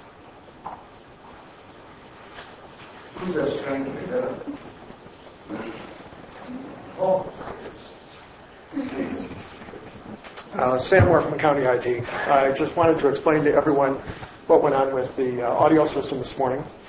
As part of the work that Supervisor Edson spoke about with getting ready for the clock, there was a phenomenal team effort that was done in less than 48 hours. In that less than 48 hours, the Superior Court room over here was torn apart. There was other work that was done throughout, and this was an around-the-clock effort.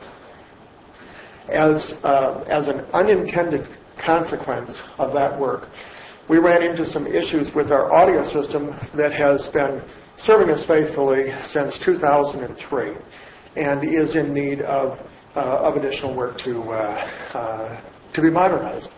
So we apologize for the impact that went on with losing the audio this morning. There was more to it than just plugging in a cable.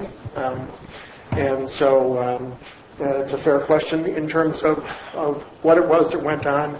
It is not fair for the public to come in here and make the kind of comments that you made, sir. Thank you. What about? All right. So that lady over there that made the. Thank you for your suggestion.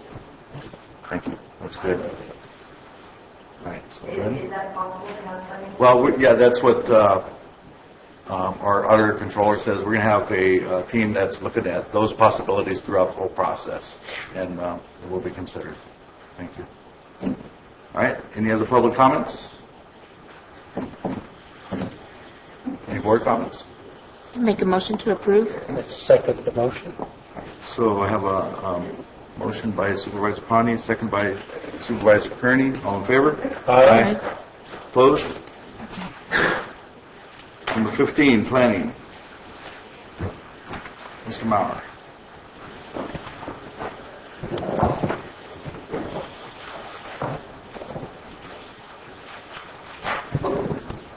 Good morning, Peter Maurer, Planning Director.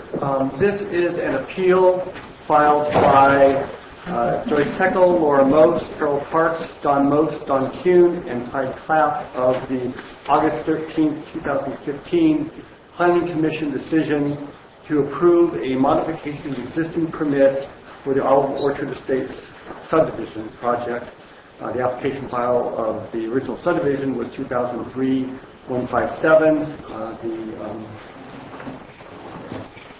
The issue, background in this project was that a tentative subdivision map was submitted in 2003, approved in 2004, creating approximately 50 lots, rural residential lots in the Valley Springs area and off of Olive Orchard Road.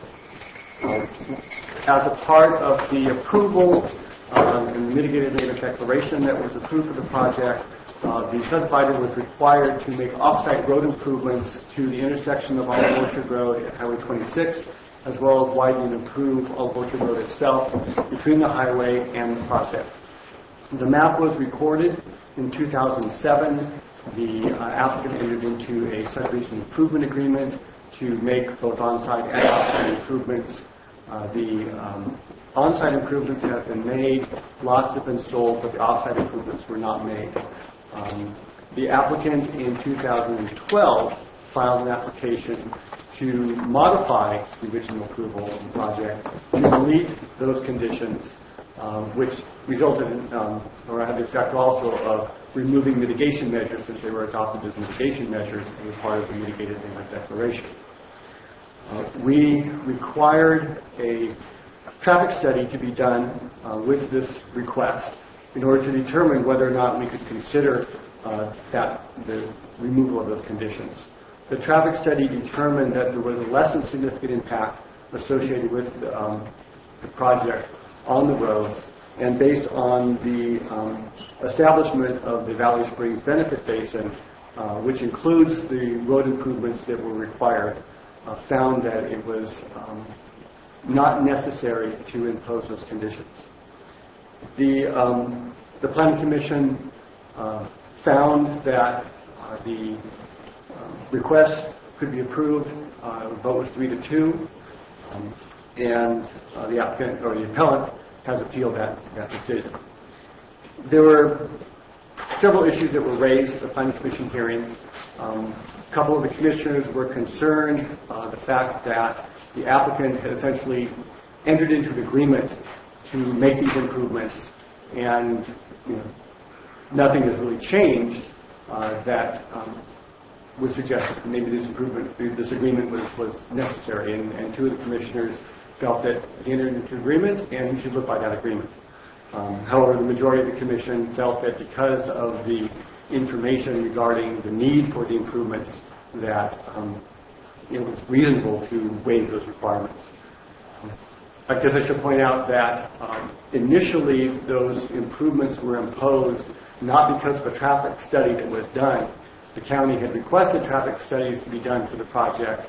Instead, it was a last-minute negotiation. There was concern raised by the public that there would be road impacts on Olive Orchard Road, and they agreed to make those improvements without doing any kind of traffic study at that time. The other concern was over CEQA and the process necessary to eliminate or modify a condition. This is a somewhat unique project in that we have an approved project. It's already been recorded. The map is done. It's essentially built with the exception of these off-site improvements. And the time frame that someone would normally challenge the imposition of a mitigation measure has run a long time ago. CEQA is a little unclear, very unclear, I guess you could say, on the actual process you would go through in modifying something like this.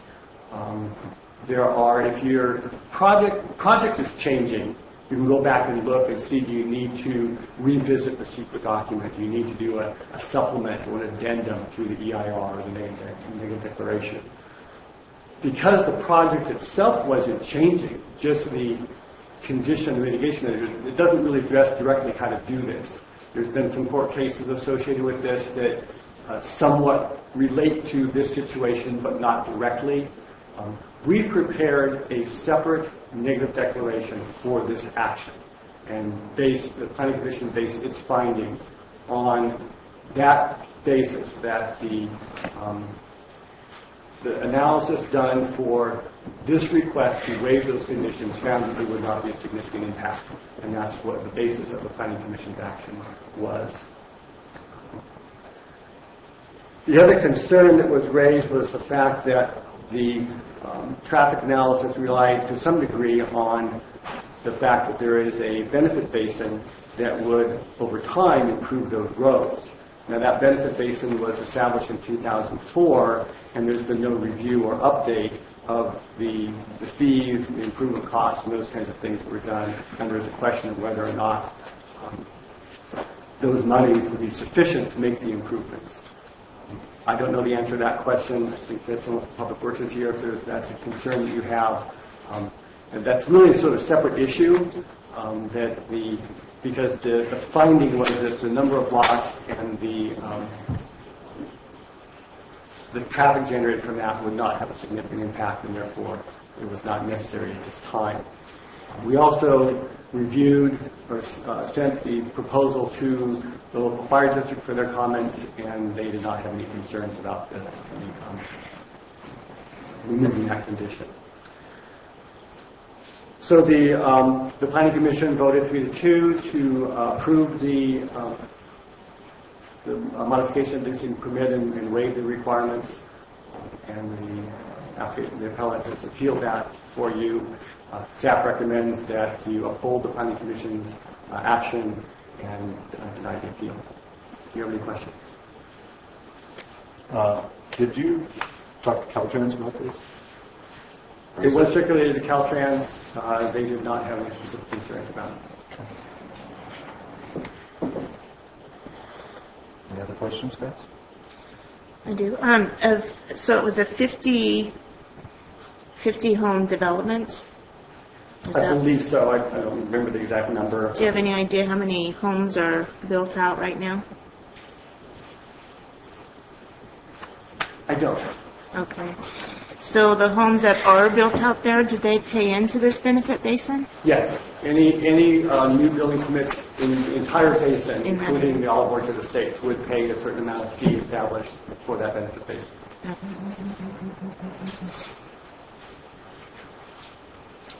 Okay. When a home sells, do they also pay RIM fees? Yes, that's in addition to the RIM fees.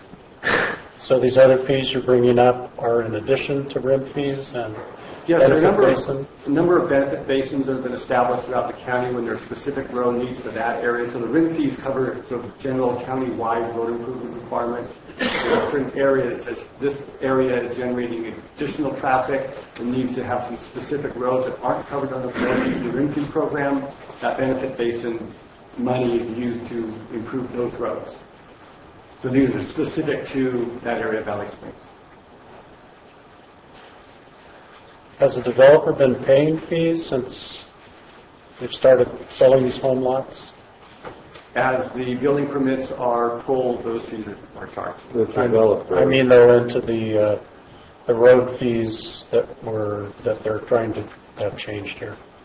In other words, since 2004, when the project was approved, are they paying into a fund every time a home sells?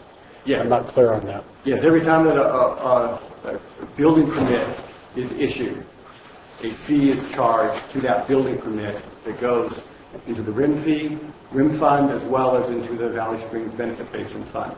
As money is accumulated, then certain improvements can be done using those monies. Within those, so there's we've identified a region, identified what roads need to be improved within that area, the cost of that, and that then is divided by the number of expected homes to be built based on the zoning and general plan and projects that are in process. And that, so there's a cost ratio associated with each individual home. Their fair share of the cost for these road improvements would be whatever the amount is, and that's collected, put into a fund, and that fund then is drawn upon when there's enough money to actually construct a leg of the improvements necessary.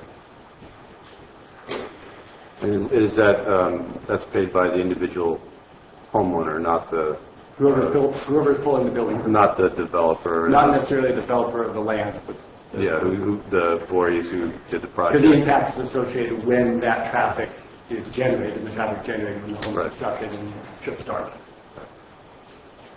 Well, okay, so I'm still a little confused.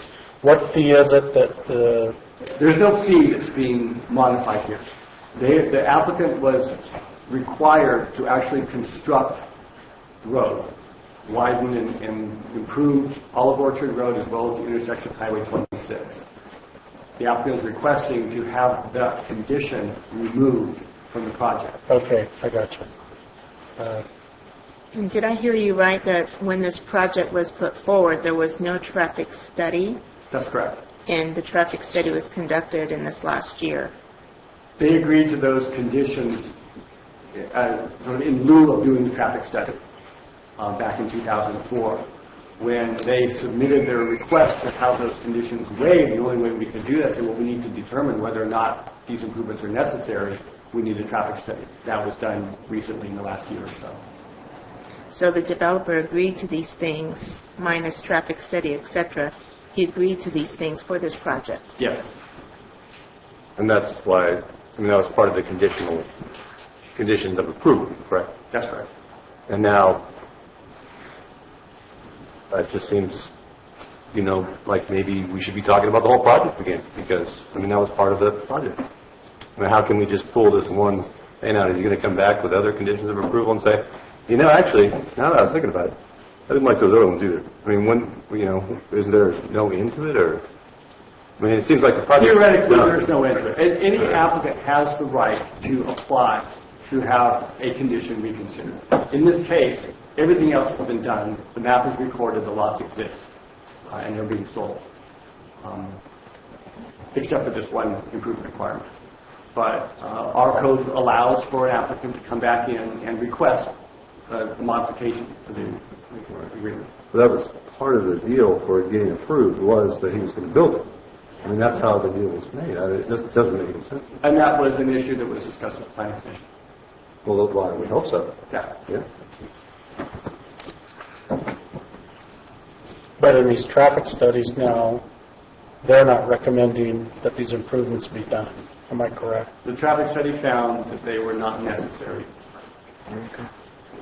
They're not necessary with this project. Did the Planning Commission deliberate on whether CEQA requirements to remove the mitigations have been met?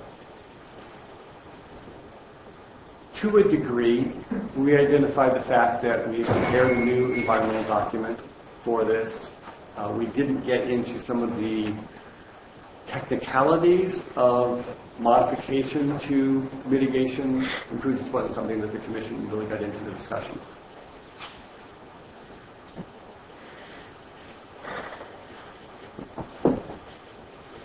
Okay, any other questions by the board? All right, so we're going to move to the presentation by the appellants.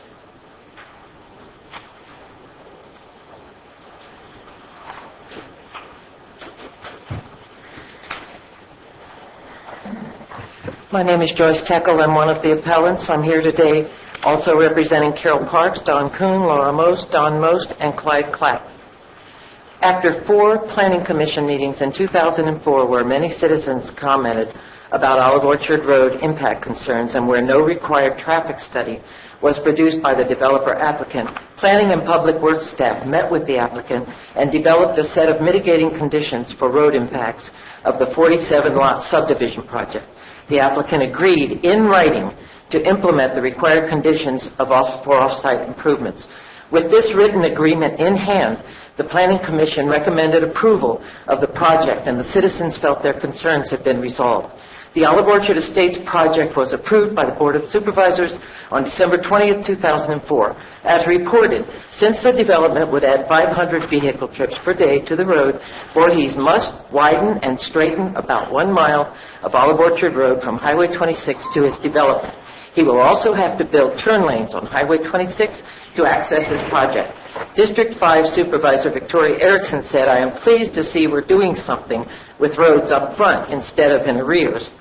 On June 28, 2007, the developer, Ryan Voorhees, entered into a subdivision agreement with Public Works to allow recordation of the final subdivision map without completion of the required roadway improvements. As of August 2015, 14 houses have been built. Specified off-site improvements to Olive Orchard Road have not been constructed, and the applicant has what he wanted all along, his map. The applicant started making his move to have off-site road improvement conditions removed in 2010. Of course, the citizens were still under the impression that as the economy improved and houses were once again under construction, Olive Orchard Road would have the required improvements in place. At this point, we still felt a written agreement meant something, even though we had concern based on the applicant's history. There is a troubling pattern of avoidance with this applicant and his development projects. Following are some examples from Gold Creek Estates, Hogan Oaks 1 and 2, and Olive Orchard Estates. He continually delays or refuses to produce needed traffic studies in a timely manner. He disregards state and federal laws, resulting in substantial fines, and he feigns ignorance of laws and procedures. This applicant is an established, experienced developer who knows exactly what he is doing. It is not credible that he would claim ignorance of such long-established building requirements.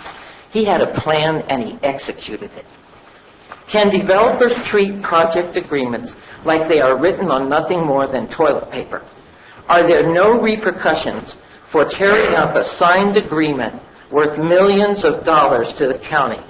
On August 13th, 2 members of the Planning Commission did not agree with the removal of the project agreement's conditions.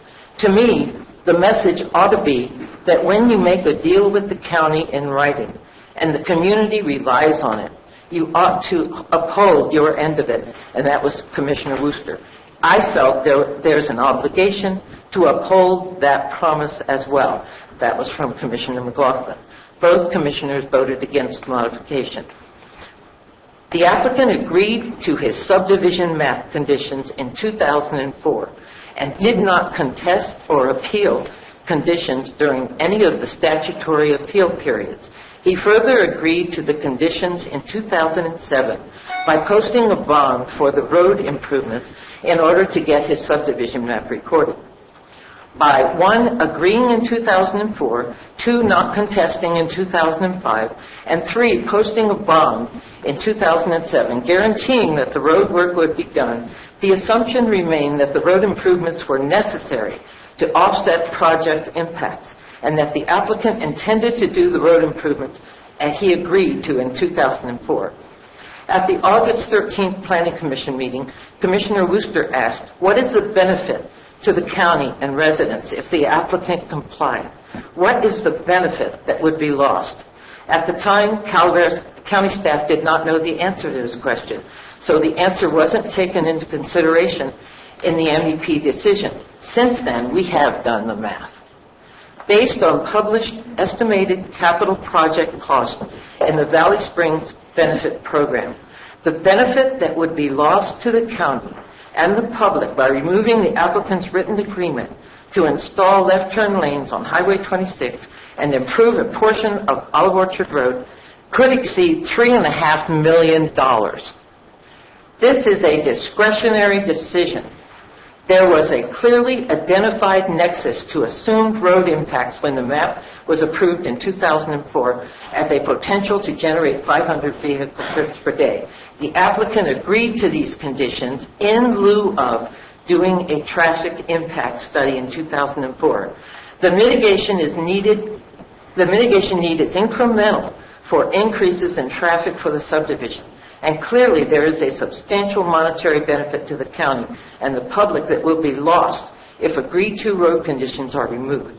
Conditions may not be deemed required under the new traffic study, but the existing conditions are certainly beneficial and desirable. These and other reasons can be the basis for a decision to leave conditions in place.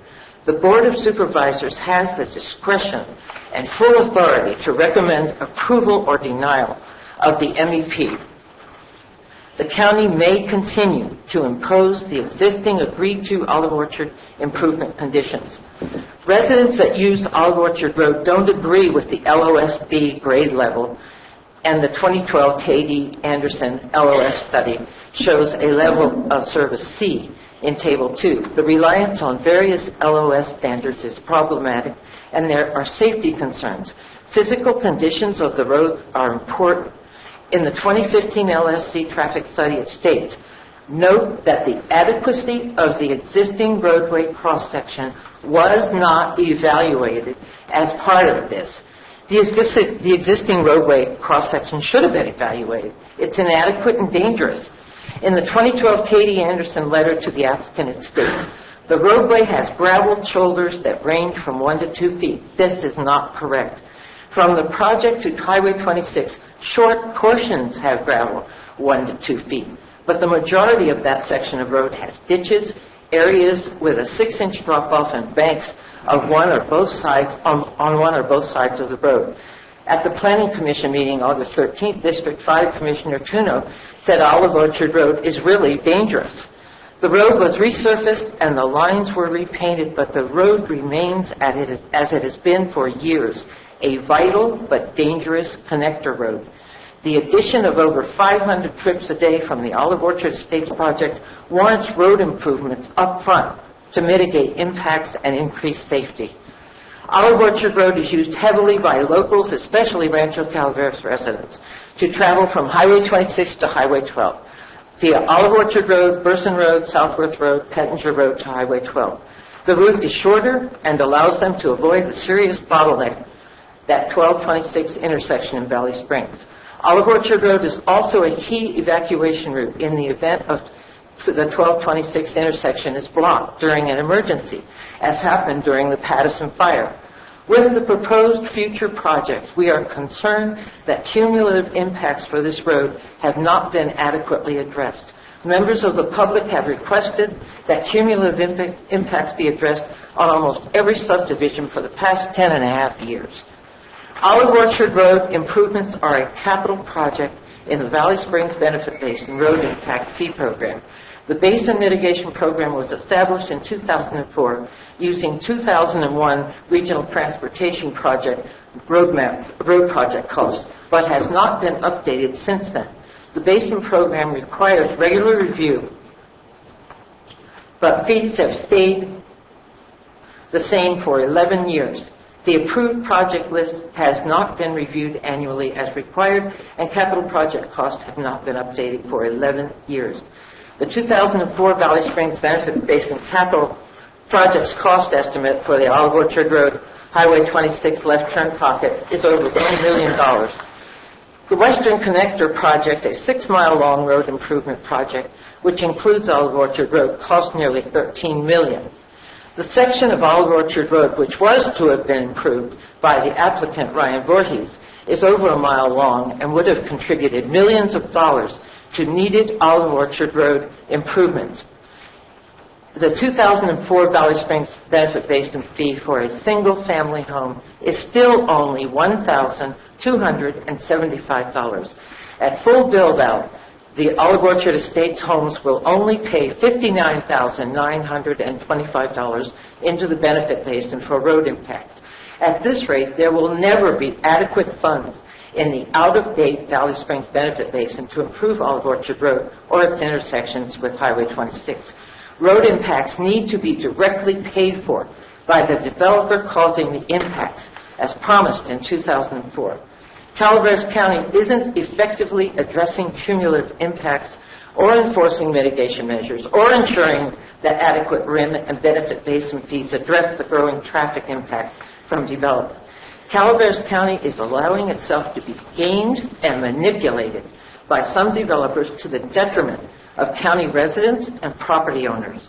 The applicant has several other projects in the Valley Springs area that are in various stages of the development process. Hogan Oaks 1 and 2, Charbonneau Estates, and Old Golden Oaks. All of these projects require road improvements to proceed. After watching the applicant's Olive Orchard Road Estates project traffic mitigations being removed, why should the public believe that these next projects, or any projects, will complete necessary extensive road mitigation measures? The proposal to completely eliminate traffic mitigation measures, such a decision must be supported by substantial evidence and an adopted statement of overriding considerations. What is the substantial evidence of conditions that have changed? 1, the applicant asserted that the county's pavement overlay was a change in circumstances that made mitigation measure 15.7.1 and 2 no longer appropriate or necessary. But resurfacing an existing bad road is not the same as constructing a new road in compliance with County Road Template D. A pavement overlay does not make a left turn lane intersection improvement unnecessary. This minor change in circumstances does not warrant the removal of the mitigation measures. 2, does the April 2015 traffic study state something different than was known when the mitigation measures were imposed. Back in 2004, Public Works estimated 500 additional trips a day would be generated by the project. The 2015 traffic study estimates project trip generation 524 one-way vehicle trips over the course of an average weekday. This is no big difference and is not substantial new evidence. Traffic impacts still exist. There was no prior traffic study. There is nothing new, no new facts or evidence that could not have been known or was not known in 2004. Delaying the traffic study does not create new facts. There will still be the same number of trips. What is being requested is to reverse, without any evidence, a new mitigation measure agreed to by all parties. This is not a case where a new traffic study was done, showing a prior traffic study was inaccurate. It is not a case where conditions have changed. It is a case where a mitigation measure was approved and a traffic study required. The prior mitigation measure was not conditioned on a level of traffic determined by the traffic study as it could have been. This is merely a developer delaying a traffic study, which is in itself a failure to timely implement a mitigation measure, and using that delay as an excuse not to perform the actual on-the-ground traffic improvements. The impacts are the same as when the mitigation measure was adopted, and only now we have a study. The facts do not support the need for substantial evidence. 3, the applicant has also argued that the 2003-2004 environmental document did not identify the need for the mitigating condition and that there was no proper CEQA nexus to allow the legal placement of the mitigating condition on the project. That is not new evidence, but just a legal challenge or appeal of the decision made in 2003-2004. The Nexus Agreement is a legal argument he should have made in 2003 and 2004, and the time to legally challenge that is long past. 4, the applicant stated that site acquisition for the added right-of-way would be difficult to obtain and that significant environmental damage would occur as a result of constructing the required road improvements. All this is saying is that the mitigation required is going to be expensive. So what? That's not new evidence making the mitigation unnecessary. Every developer could come along and argue 10 years later the mitigation is more expensive. Mitigation measures adopted when a project is approved may be modified or deleted if the agency has a legitimate reason for making the change and supports those reasons with substantial evidence. An agency can cancel a mitigation measure without reviewing the continuing need for it, stating its reasons for the change, and supporting its decision with substantial evidence. The reasons for deleting the mitigation measure and the effect of doing so must be addressed in a supplemental EIR or other CEQA document, such as an addendum. Where is the substantial evidence? There is none. There is not a substantial change in the traffic generated in this project since it was approved. There is no matching of 2 traffic studies to show a prior study overstated traffic impacts. This is merely a developer asking for reconsideration of a decision made over 10 years ago, unsupported by any evidence to justify the change. The Planning Commission and the Board of Supervisors is not allowed to change its mind without substantial evidence of some changed circumstances, not just the delaying of a traffic study that should have been done over 10 years ago. An agency may not eliminate a mitigation measure that has previously been adopted for a significant environmental effect unless it finds that the measure is infeasible and adopts a statement of overriding consideration, finding that the benefits of the project outweigh its unmitigated significant effects on the environment. Here there is no argument that the road improvements are infeasible. Therefore, a statement of overriding considerations must be adopted. That statement must conclude that because of the project's overriding benefits, it is approving the project despite its environmental harm. The agency must set forth the reasons for its actions, in this case, the elimination of mitigation measures based on the final EIR or other information in the record. There was no adoption of any statement of overriding considerations, and this is fatal to the Planning Commission decision. To set aside a mitigation measure, the burden is on the county to show that new mitigation completely eliminates the need for the old.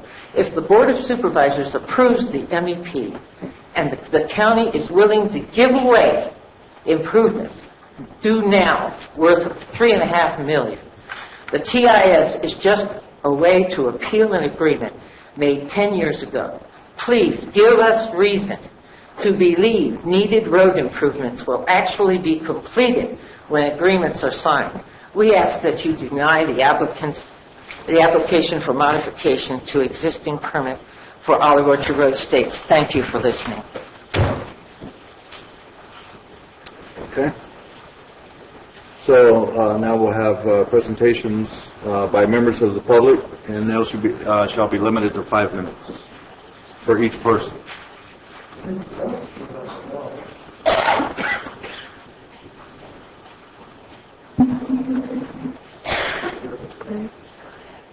The item before the board is actually an appeal of the decision by the Planning Commission. It's not, the project itself is not in front of the board. It's an appeal of that decision.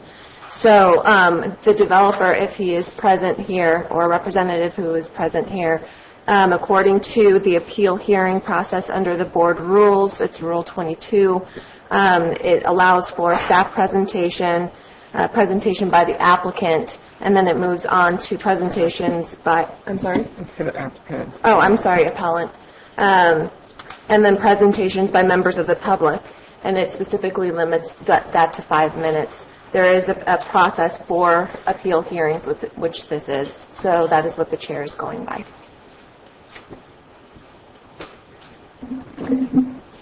But the applicant certainly has the ability to speak during the public comment period. Certainly.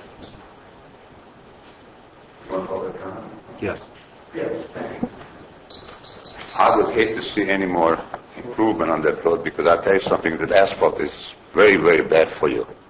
And it would be laying another layer of asphalt from Highway 26 down to Birchland Road. My God, what's going to happen to the birds and the bees, folks? That asphalt stinks. And look at all the bad things that are going to happen with the asphalt. That road was resurfaced. I believe Mr. Tofanelli created it, Mr. Lundgren, a couple of years ago. I don't know, maybe my time flies too quick, but that was repaved not too long ago. And I sure would hate to see all that asphalt, that dirty, filthy, stinking asphalt, that poisonous. How many more birds and bees and longhorn beetles and red-legged frogs do you want to kill? We shouldn't make people put that poison down there on that road. Thank you.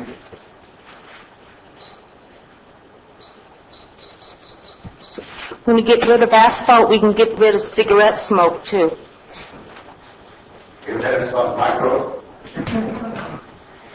I'm thinking about this man that came here this morning, and he's worried about paying $8,000 to get his road improved or his driveway improved so he can take care of a parcel that he bought years ago and it was improved upon. I'm thinking also that if we were to allow this developer not to have to make improvements, that we should extend the same benefit to this gentleman who's looking at an $8,000 permit to have people live in a house on his property. I'm also thinking if this development was set up for about 50 homes, and I'm understanding there's only 14 that have been developed or built in this area, that we haven't seen the traffic. If there's only 14 out of 50 houses that have been built, then we haven't seen what traffic will be there. So I'm thinking that there's going to be a lot more traffic when and if this development is full. And I'm not anti-growth, but maybe I am.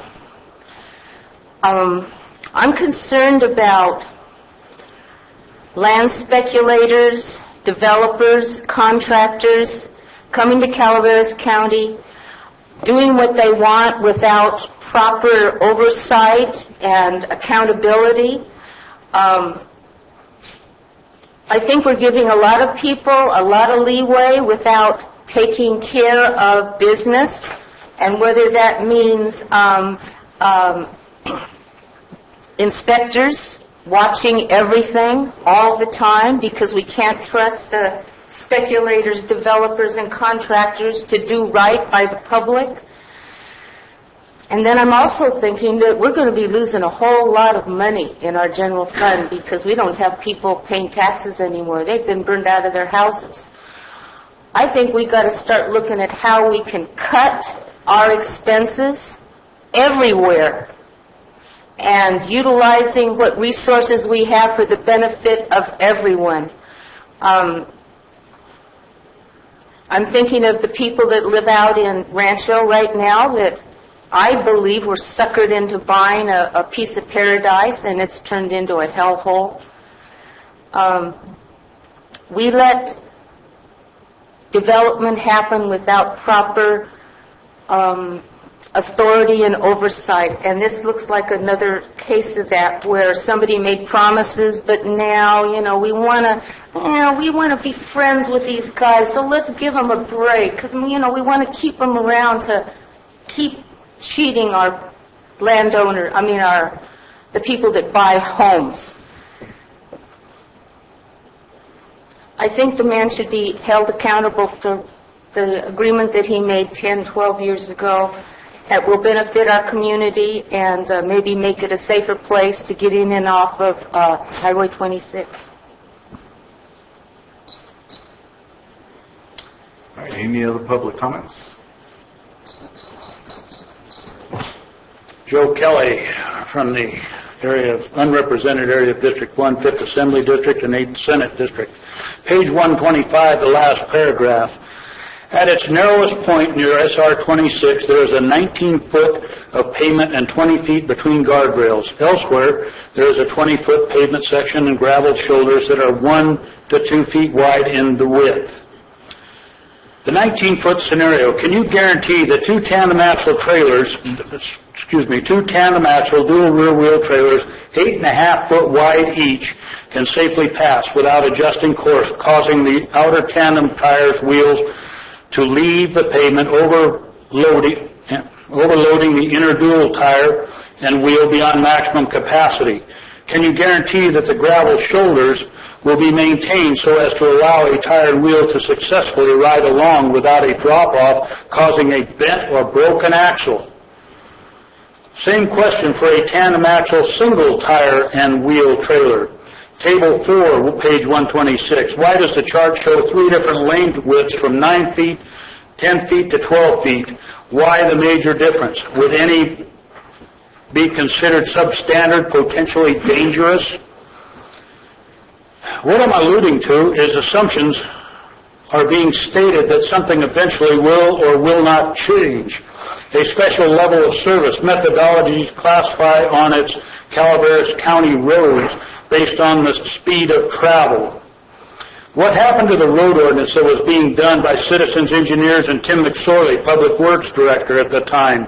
This county wastes money on uncompleted necessary projects. How soon will the benefit basin be fluid enough to complete the project?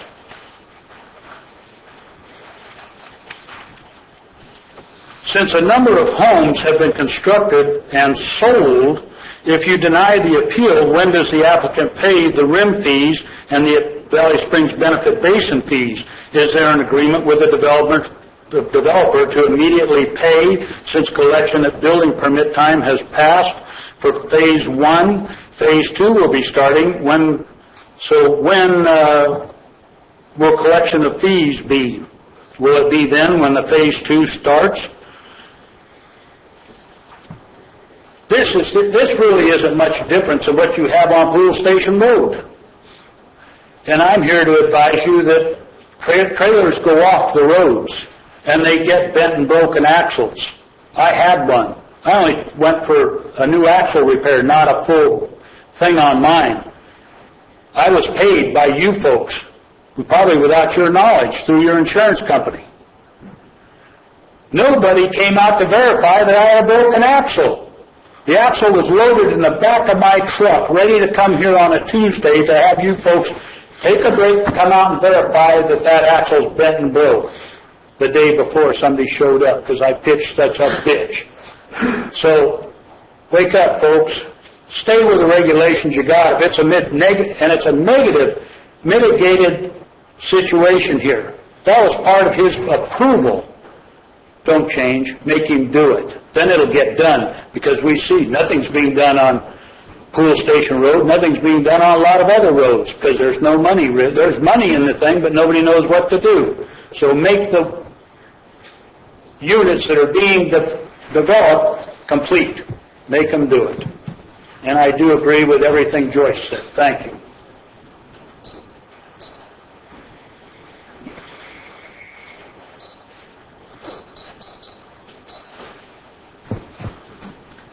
Good morning. Good morning, barely. Colleen Platt with MyValleySprings.com and the Calaveras Planning Coalition also. We just wanted to speak in support of this appeal to retain the existing conditions, the existing road and project conditions. One of our concerns was, I'm not sure if you received the email that I sent you, but we raised this at the Planning Commission also. Our concerns is that Valley Springs Benefit Basin, the adequacy of that and whether it really is mitigating the impacts of development in the Valley Springs area. And we believe this is part of the issue, that it's not a separate issue, because there is a need for mitigating these road impacts in our area, and if that's not doing it, then this was our way to do it. I sent the resolution itself to you. I hope you had a time to glance through it. It had 4 parts. It had they asked for a resolution, the map, a list of projects, and actual implementation conditions. And if you looked at the list of projects, the 2 projects that this developer was supposed to have done are on the top of the list. The left turn lane and this improvement to the western connector were at the top of this list. This is a priority project in our area. And as you can see, the total of the whole benefit basin is close to $20 million. So, the public and the county need all the help we can get to do these road improvement projects. They're important. There's not something that we should just give back $3 million if we don't have an absolute necessity to do this, which I don't believe we do. The benefit basin was originally set up to mitigate these impacts from development. My concern is that we're not adequately maintaining, and we haven't adequately implemented even the benefit basin, so we're not even there yet. In the original staff report from Public Works in 2004, they described the benefit basin and the different parts of it. They established the boundary and the projects and the trip rates. And number G, they provide for an implementation plan. That is part of the benefit basin, is the implementation plan, which has not been done. They talk about the intent of Public Works Commission, a comprehensive review of the benefit basin within the first year of implementation. This has not been done. They were supposed to do a preparation for a financial analysis of the benefit basin. That has not been done. And this was in 2004 that these were supposed to have been done. Again, the implementation program in the benefit basin that I emailed you in pit number 7, they talked about maintenance of the Valley Springs Basin fee program. There were 3 parts to the maintenance part of this benefit basin, and none of those parts have been done that we can see. The fee is supposed to have been reviewed and adjusted within a year of adoption, and at a minimum of every 5 years. 5 years. This has not been done since the 2004 adoption. Reporting requirements. Annual reports are supposed to have been delivered to identify the purpose, the relationship, sources and amounts of funding, funds expended, costs, et cetera, et cetera. These reports have not been done. And under C, at a minimum annually, the board shall review the Valley Springs Benefit Basin capital projects to add, modify, or remove projects. This has not been done since 2004. So we have a program that was set up with good intentions, but it has not been implemented or completed or updated or reviewed or reported on. We have fees that were established in 2004 that have not changed. We have capital project costs that have not been looked into. We have capital projects that might need to be adjusted. So we have a deficient program that's supposed to be mitigating our road impacts. It's not doing that. So without this adequate mitigation program, developers should mitigate these impacts, especially when they've agreed to do this. We need to hold them to the agreement. We need these improvements to our roads up front. And why would supervisors trade, this agreed to burden the bush for improvements due now versus something in the future that may never happen because we'll never collect enough money at $1,200 per house. Are we ever going to get to millions of dollars? The citizens of Calaveras County would be best served by retaining the existing agreement. We ask you to do that. Thank you.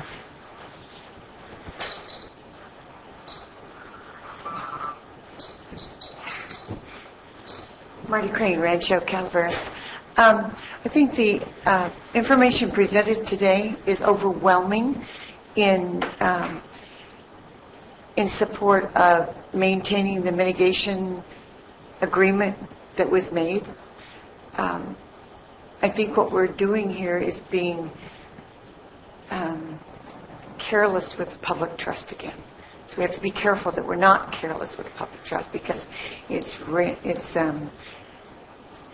in many aspects it's becoming very thin. So please, thank you.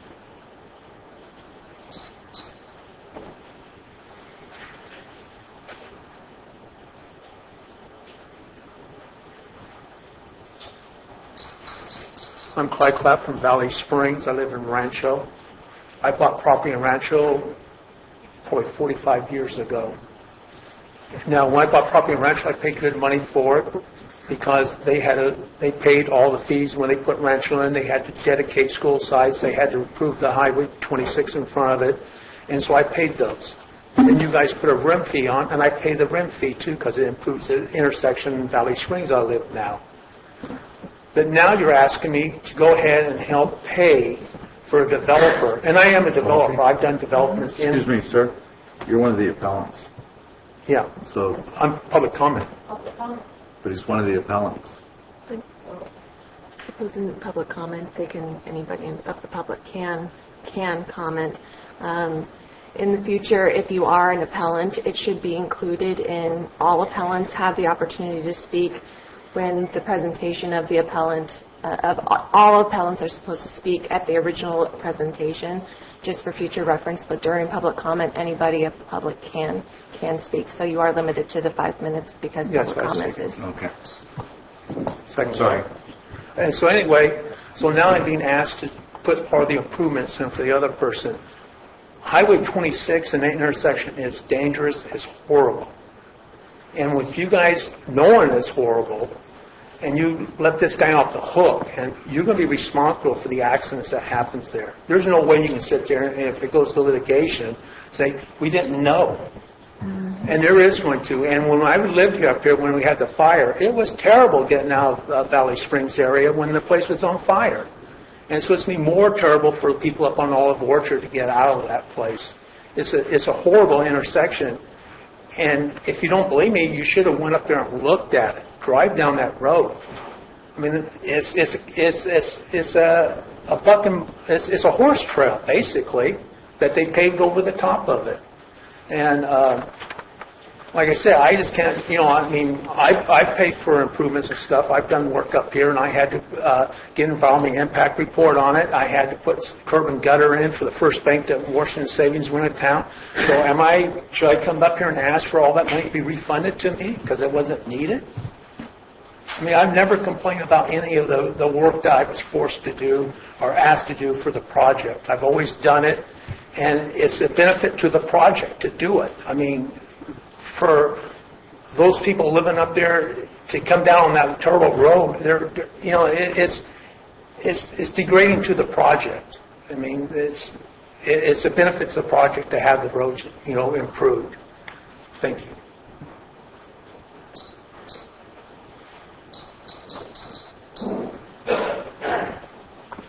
Holly Mines Railroad Plat.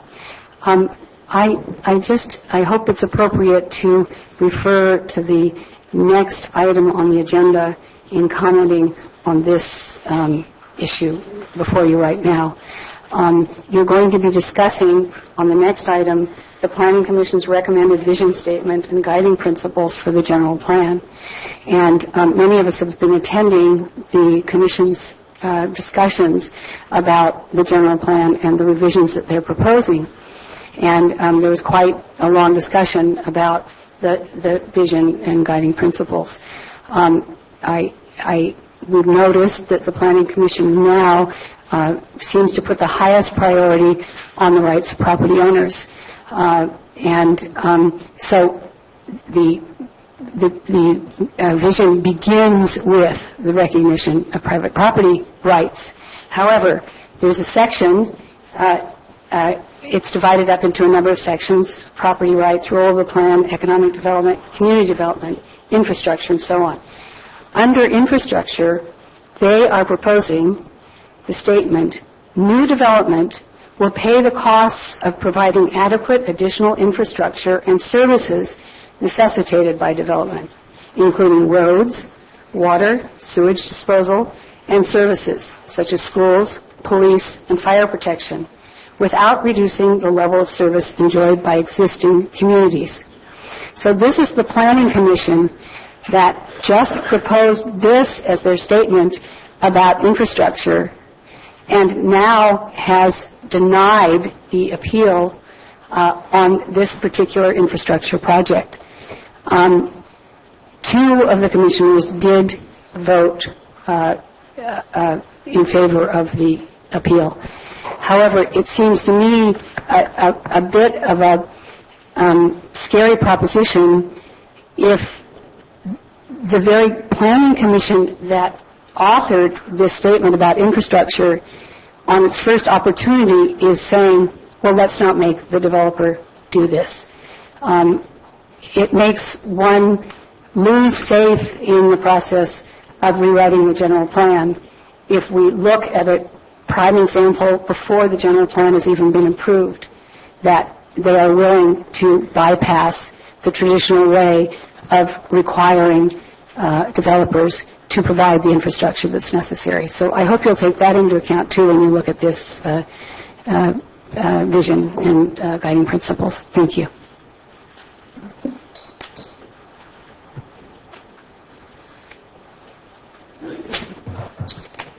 Good afternoon. My name is Lou Mayhew. Wanted to offer a couple of comments. I use that intersection fairly frequently, and there are times when you get the roads coming into 26 with traffic backed up. You get people trying to make left turns from all of those four streets, that it can be dangerous. And it seems to me that if you add 500 more trips per day to that is going to be a significant burden. And I'm not quite sure of how you want to use the term significant, but I think there are times when it would be flat dangerous, even now, where you get people in a hurry coming out of Rancho and coming down Burson, trying to negotiate the turns. I think the left turn lanes are essential. I would note the developer chose not to do the initial study in 2004, which would have provided a baseline. That was his choice.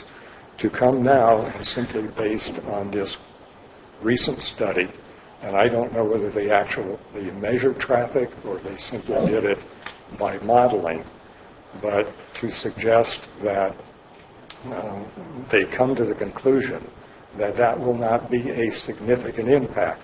Well, there comes a point when you have kind of a problem now, certainly at many times a day, and you add 500 trips to that.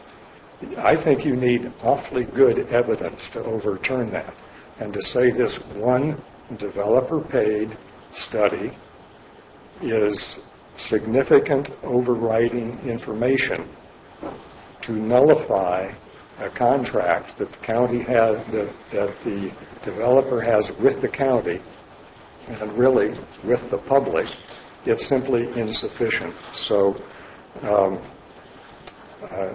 hope you will support the appeal and which will, in effect, uphold the original agreement with the developer. Thank you.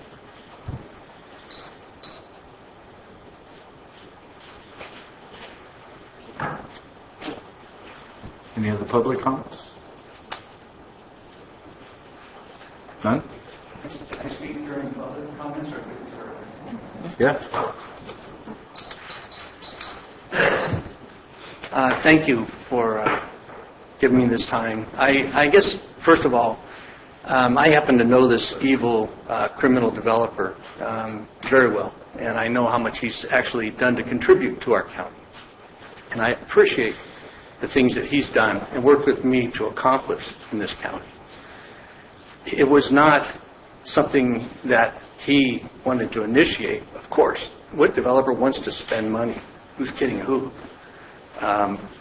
Nevertheless, when he was going through the planning process, it wasn't required of him to do a traffic study. Staff at that time, and it's certainly not the same staff we have here today, there's been several changes, but the staff at that time was kind of surprised when they received complaints about the traffic concerns from the community after the project had already been in process. And he was notified that if he was going to move forward with the project, he could either stop and start over or fund the bond to pay for the projected required mitigation requirements. Not wanting to stop his project because things here tend to move a little bit on a slow pace, he opted for that condition. Since then, a traffic study has been done. And it was done by somebody that the county hired, not the developer. The developer paid for it, but it was selected by the county.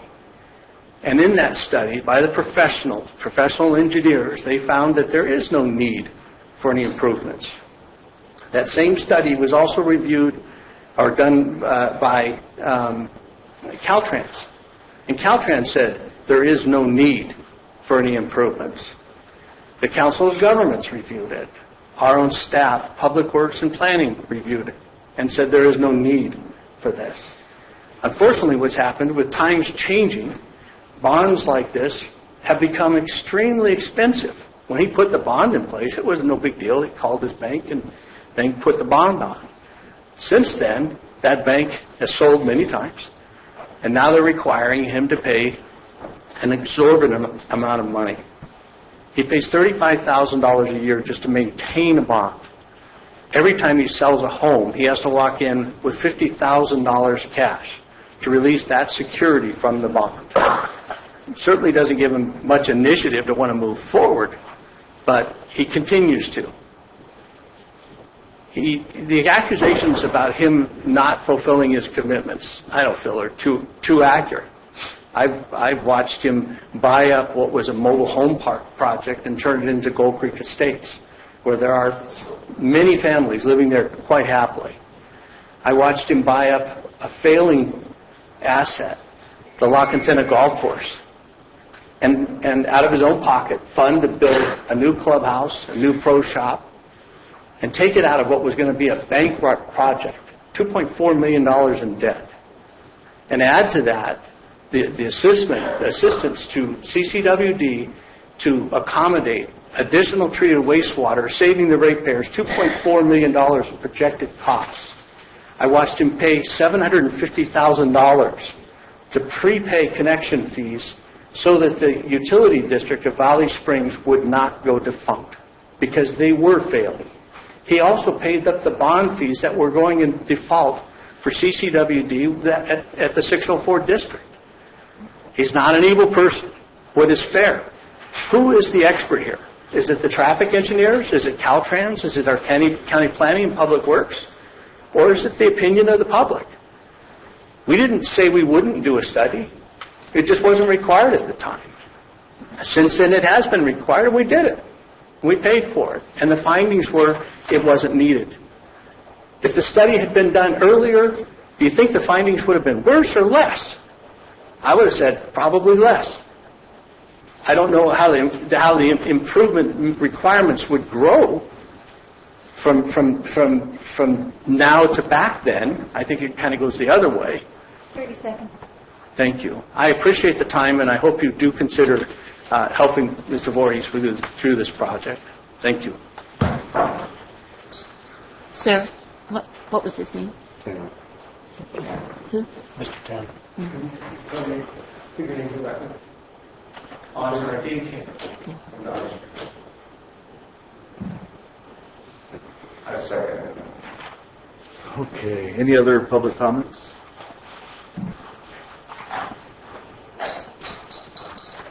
Alistair Gallant, Taxpayer Association. Well, looks like we got some balance. It seems like the question is this work needed or not? Apparently, according to the experts, it's not.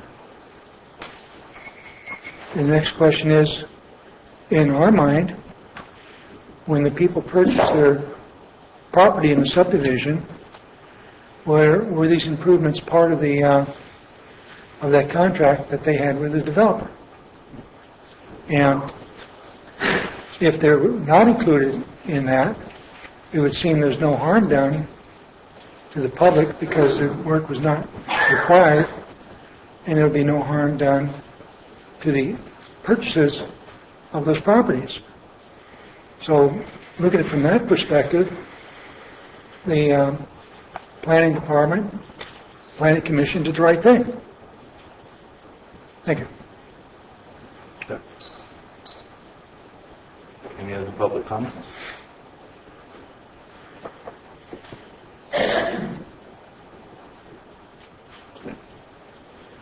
So now we have summation and rebuttal by the appellants, and it's 15 minutes for each appellant.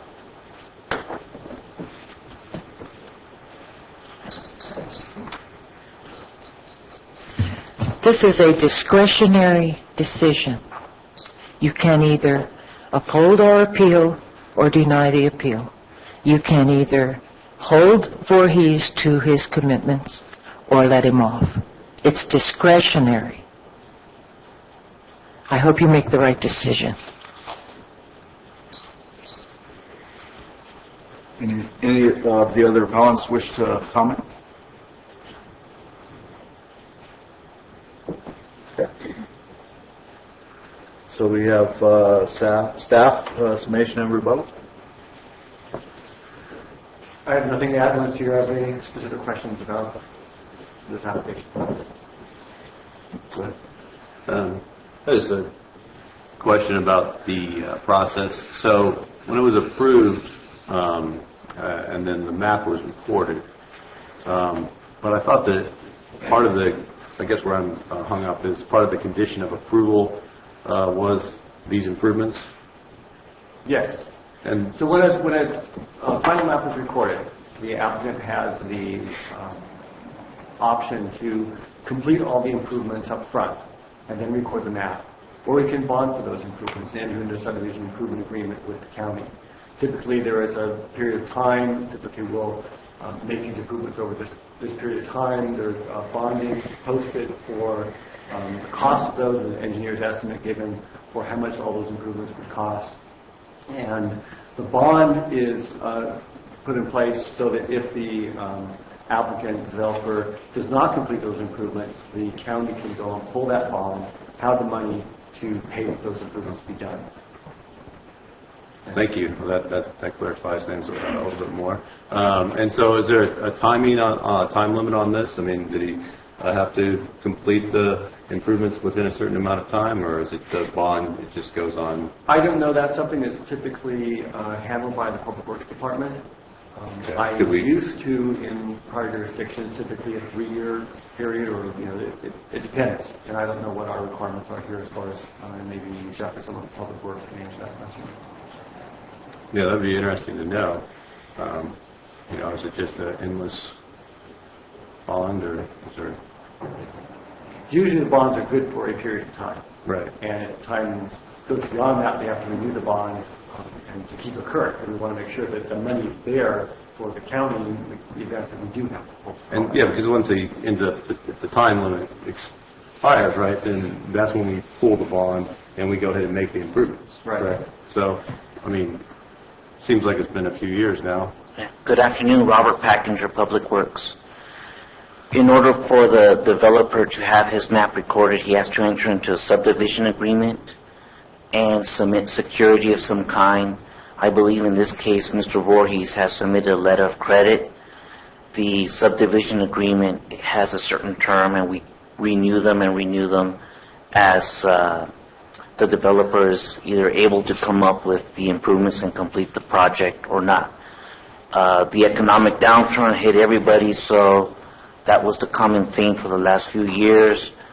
We were renewing subdivision agreements for quite some time, and we continue on the Olive Orchard Estates project to have a subdivision agreement in place.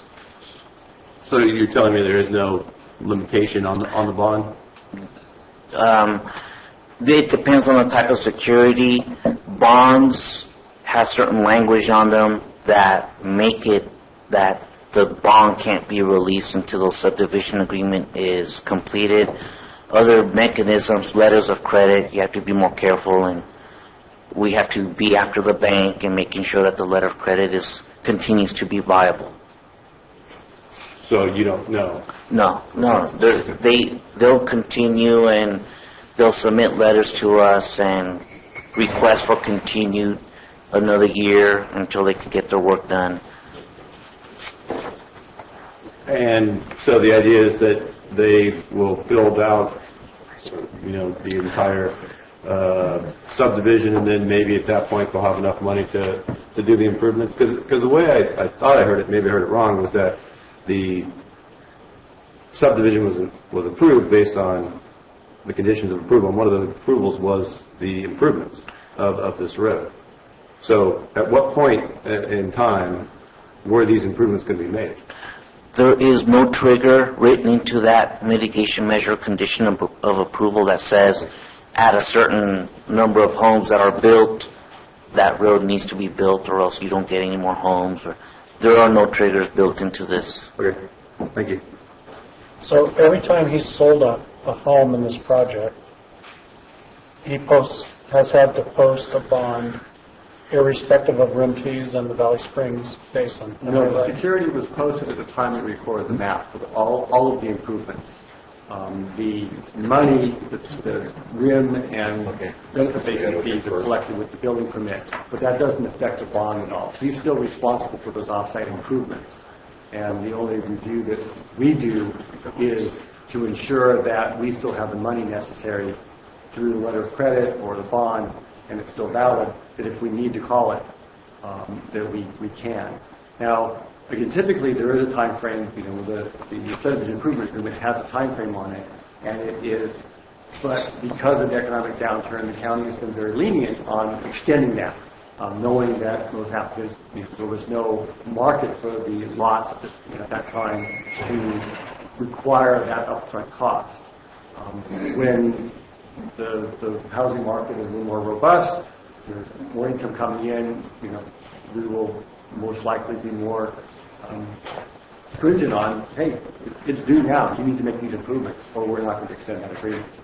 That's sort of a judgment call on the part of the county, and typically it's handled with the Public Works Department, but ultimately it's the board's decision on whether or not to call the bond, to call the security, and have it worked out if we feel it's needed now. But there is a time frame that's established with the subdivision improvement agreement. But we've been extending that over the last several years. So he posts a portion, 14/50th of the bond has been posted so far? No. 100% of the security was posted in 2007. Okay, so whatever the security was times the 50 lots. Well, it's the cost of the improvements. It has nothing to do with the number of lots. Oh, okay. There are costs associated with the sale of those lots to remove the responsibility of the property owner. So the individual property owners that buy a lot and build a house aren't saddled with that requirement. It's still the responsibility of the developer. And I think those are the costs that Mr. Cannon was referring to, of changing the lien on the property, essentially. That doesn't go with the new homeowner. It goes with the developer. The developer's responsible for the improvements.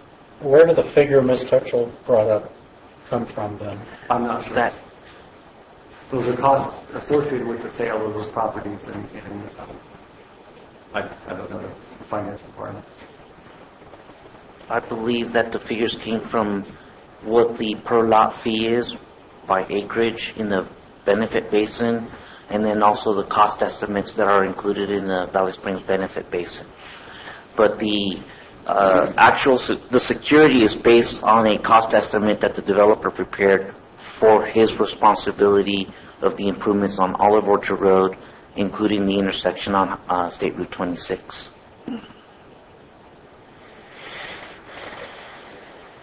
we need to stop asking questions at this point? Until it comes back to the board. Okay, thank you. Thank you, Robert. So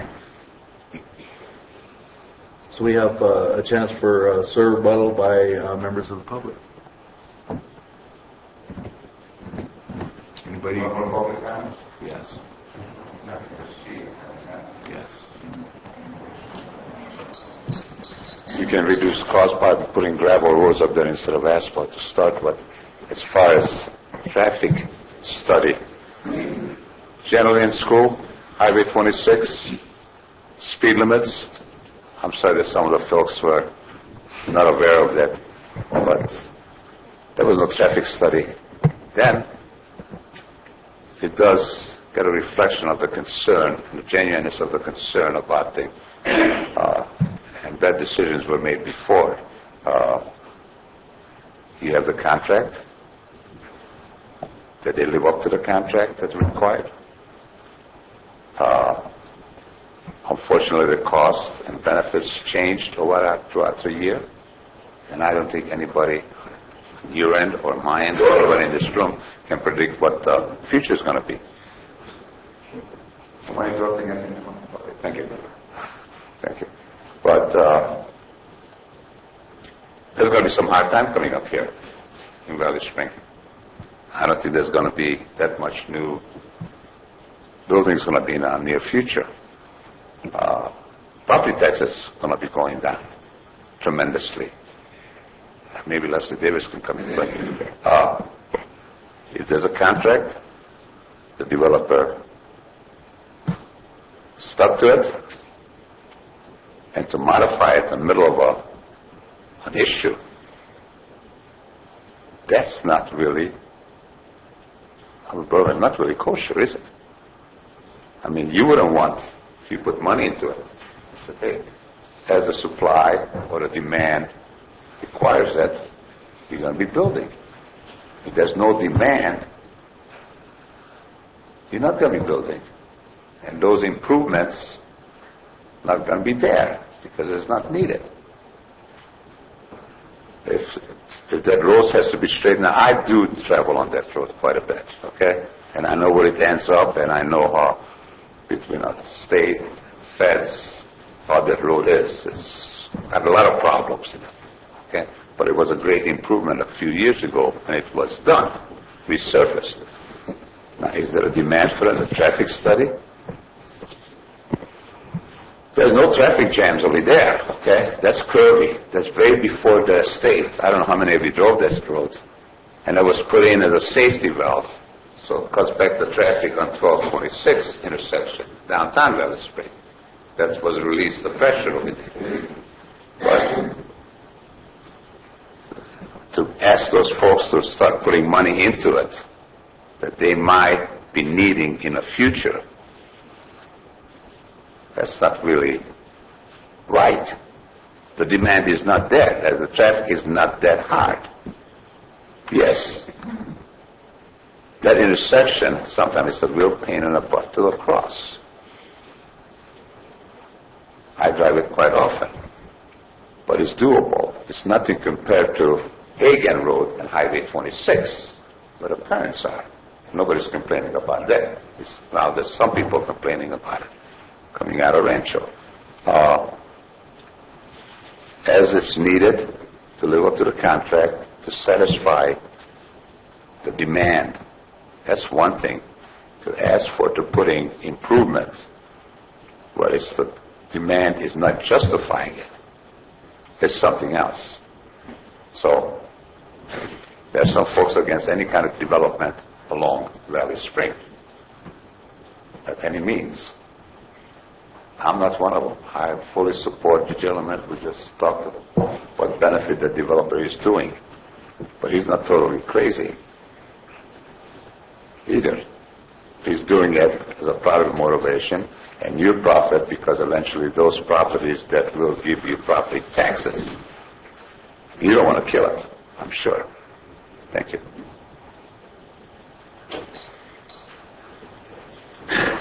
Okay, any other public?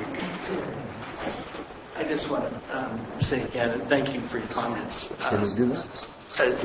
There would usually, this is Dave Tanner again, there would usually have to be a reason, a justification for a developer, a cost for the developer to put in required improvements. And again, I just want to ask that same question. I mean, who do we trust?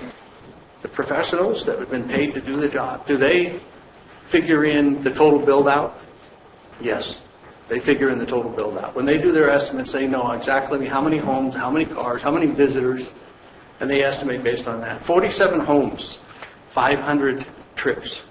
I think they've probably pretty much covered everything that's going to be in that development. Is there a need? They say no. The experts say no. Caltrans, the traffic engineer that you hired, your county hired, they say no, it's not needed. So how do we go back and we ask the developer, if it's not needed, you're going to have to pay for it? I don't think it's fair. I really don't. And I think we're going to need developers.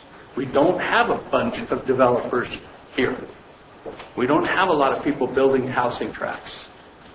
Right now we have one that's building housing tracts. And of course, his record, I think, has actually done some very nice things for us. And I would ask that you please consider allowing him to continue to do nice things for us. Thank you.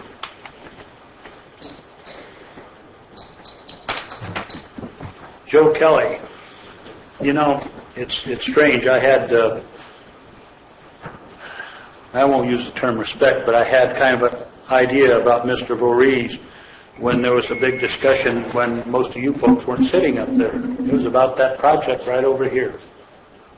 $4 million out of the county's bank account to buy that land from Opinski and Voorhees. The county had to go into Hawk for that.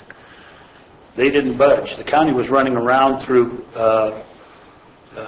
Brent Harrington and others to try to get people to come in and help them try to convince Voorhees and Opinski to lower the price. But that's a separate issue. What we have here is at the time this document was created, what were the values of those homes out there that he was going to build? I would say they were probably between $500,000 and $700,000 at that time before it really started to collapse. So what do we have today? We have the cost of his agreement up by approximately three times. And what does he get if he gets you folks to walk away from it and give him his fee schedule? Your fee schedule is behind times. I wouldn't have a problem with it if it had been brought up to date over the years. I could say I would hope I wouldn't have a problem with it. But I don't think you folks should do that to the people, we the taxpayers. We're going to be the ones paying for it. I want to see that Peter pays more than I do, though. So please take that into consideration. What values were then, and although it hurt everybody, he's now going to come up on top because I think he's a pretty darn good money manager myself, and he's slick. Thank you.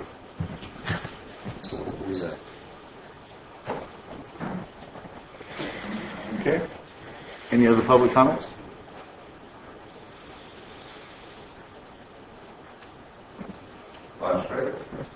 Not quite. Yeah, so we're going to close the appeal hearing. It's closed. And board discussion and questions, and then action. Okay. Anybody want to start? Well, I'm from District 5, which is where this project's at. I turn on that road every single day, sometimes several times a day. I did this morning. There sometimes can be traffic challenges there, which is why about 6 weeks ago, I asked that Public Works request a speed limit review from Valley Springs to Jenny Lynn Road, which that's in the process. Should we have, I'm not an engineer. I can't tell you whether that road should be widened or not. But what I have heard is that there are a lot of questions that aren't answered in the appellant's impassioned reading that she did, as well as with some of the other people. One of the alternates that we have is to send this back to the Planning Commission to deliberate on how CEQA would apply to these mitigation measures, because what I've heard throughout this hearing is people have questions, and I don't think they've been answered. The appeal, the board has three options. One, to uphold the appeal, which would in essence overturn the Planning Commission's determination or approval. Overturn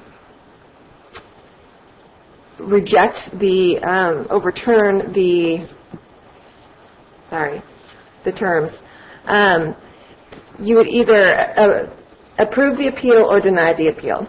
Approving the appeal would, in essence, overturn the Planning Commission's decision.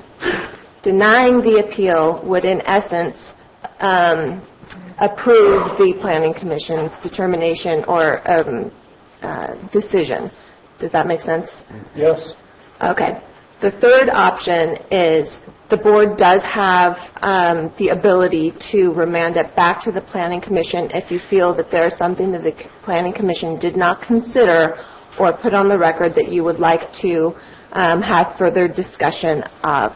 So yes, you are correct that the board can, as a third option, remand it back to the Planning Commission with specific direction of what you want the Planning Commission to do or to discuss. Well, to me, we have the agencies we depend on telling us no work needs to be done, which are our planning staff as well as Caltrans. And then we have a lot of questions that have been brought up in the appeal. If our planning and Caltrans were telling us this needs to be done today, I suppose I would understand why we're continuing to ask this developer to, take care of this. But to me, the Planning Commission should probably go back and take a look at their decision and ask how the rules of CEQA apply to the mitigation measures. Is it time to ask him to fund this immediately? How long will it be before this road needs to be redone? The traffic study was paid for by the, correct me if I'm wrong, paid for by the developer, but the traffic study was done by somebody at the planning department's directive. Traffic study was submitted by the applicant. We then hired an independent consultant to review that, do their own analysis to verify that it met the county requirements and standards. And that was done. So there were two separate traffic studies done, one by the applicant, one that was then peer reviewed and did independent analysis, hired by the county. Although it was paid for through a third-party agreement, the applicant paid the county then paid the consultant for that. Well, to continue to drag this out, and if nothing's ever going to be done, just seems fruitful. It just seems like it doesn't have an end on it to the developer. What I would ask is that the Planning Commission redeliberate on whether the CEQA requirements were applied to the removal of the mitigation measures, and take as was described by County Council.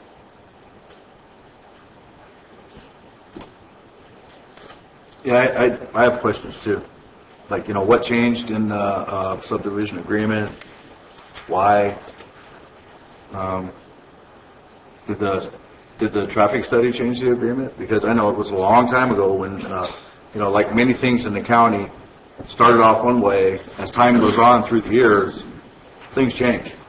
And I can't imagine the rules getting more lenient.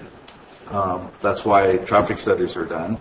I've seen traffic studies, and I know that even Public Works has their requirements for traffic.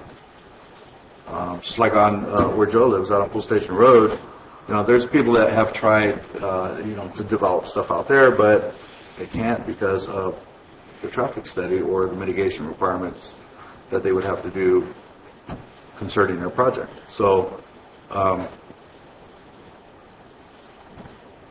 one of my questions was who paid for the study. So I know who paid for the study, and then I find out also that, planning department chose or had an independent also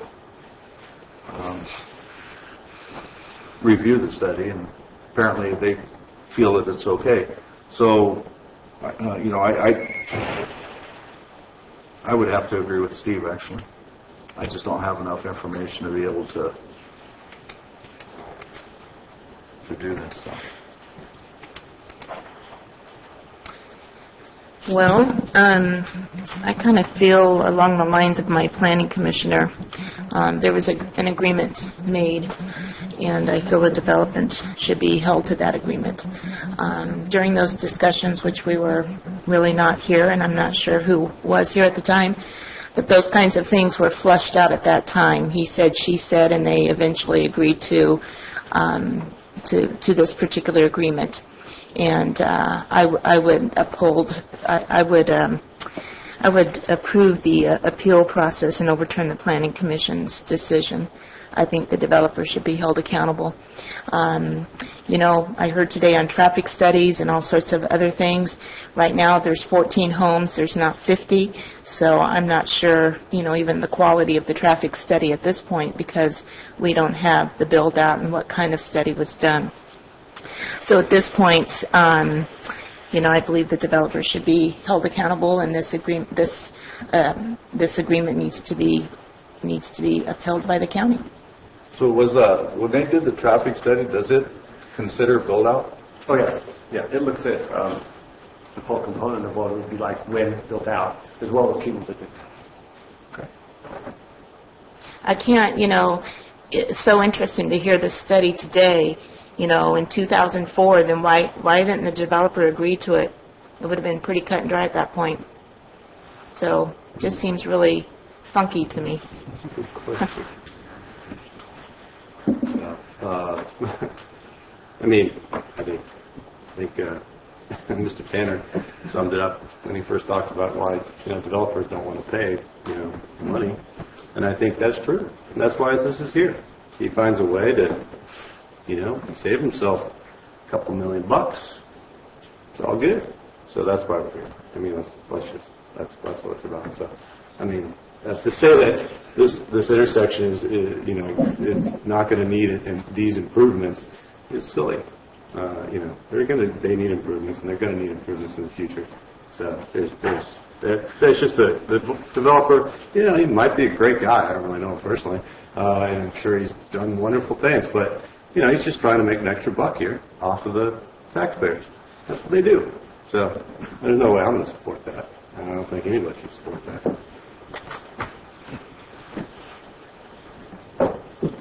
Okay, then. So, So procedurally, because there's only 4 members here, it looks like it's sort of a 2-2 split on what you do. A majority of the board needs to take an action to do either approve it, deny it, or remand it. If no action is taken, if it's split 2-2 vote, the effective is no action, and the Planning Commission's action stands.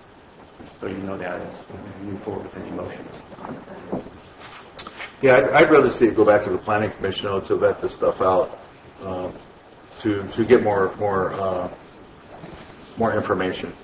And the more information that you're referring, Board Member Kearney said that you want to see a little more analysis of the CEQA ramifications. Is that what you're saying as well?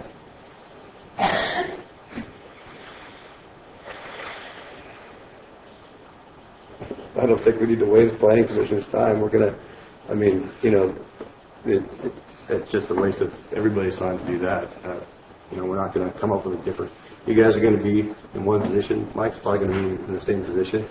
I mean, Debbie are going to be in the same position. It's going to come back after, you know, God knows how many hours to planning commission, how many hours to staff. We might as well just move forward with the lawsuit and be done with it here. That's what I thought. Well, I mean, I'm just looking for more facts to make a good decision, and I just don't think you're going to change your mind regardless of how many facts you get. that's your opinion. That's my opinion. I move that we remand this back to the planning commission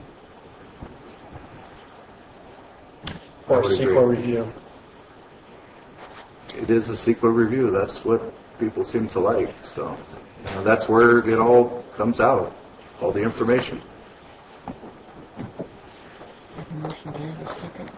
So Steve has the motion. Okay. Do I have a second? Okay.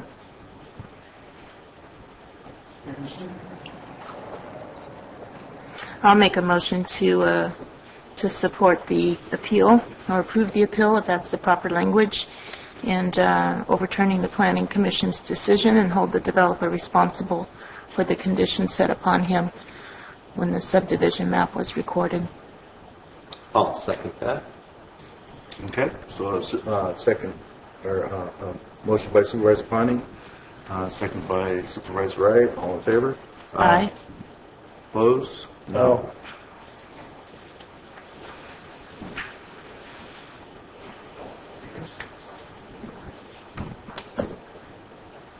Okay. So we're finished with that one. So we'll break for lunch. All right. Then we come back. Let's come back at 1:45. I just wanted to clarify, because there was Hang on. because it was a split vote on two separate motions, the board We is... didn't vote on the first one. There was no second. Correct, yeah, that is correct. The first motion died for lack of a second. The second motion did not pass, just so the board knows that the appeal has, in essence, been denied. Okay. So that means the developer's responsibility has been Lifted. In essence, the Planning Commission decision is enforceable. That is the final decision.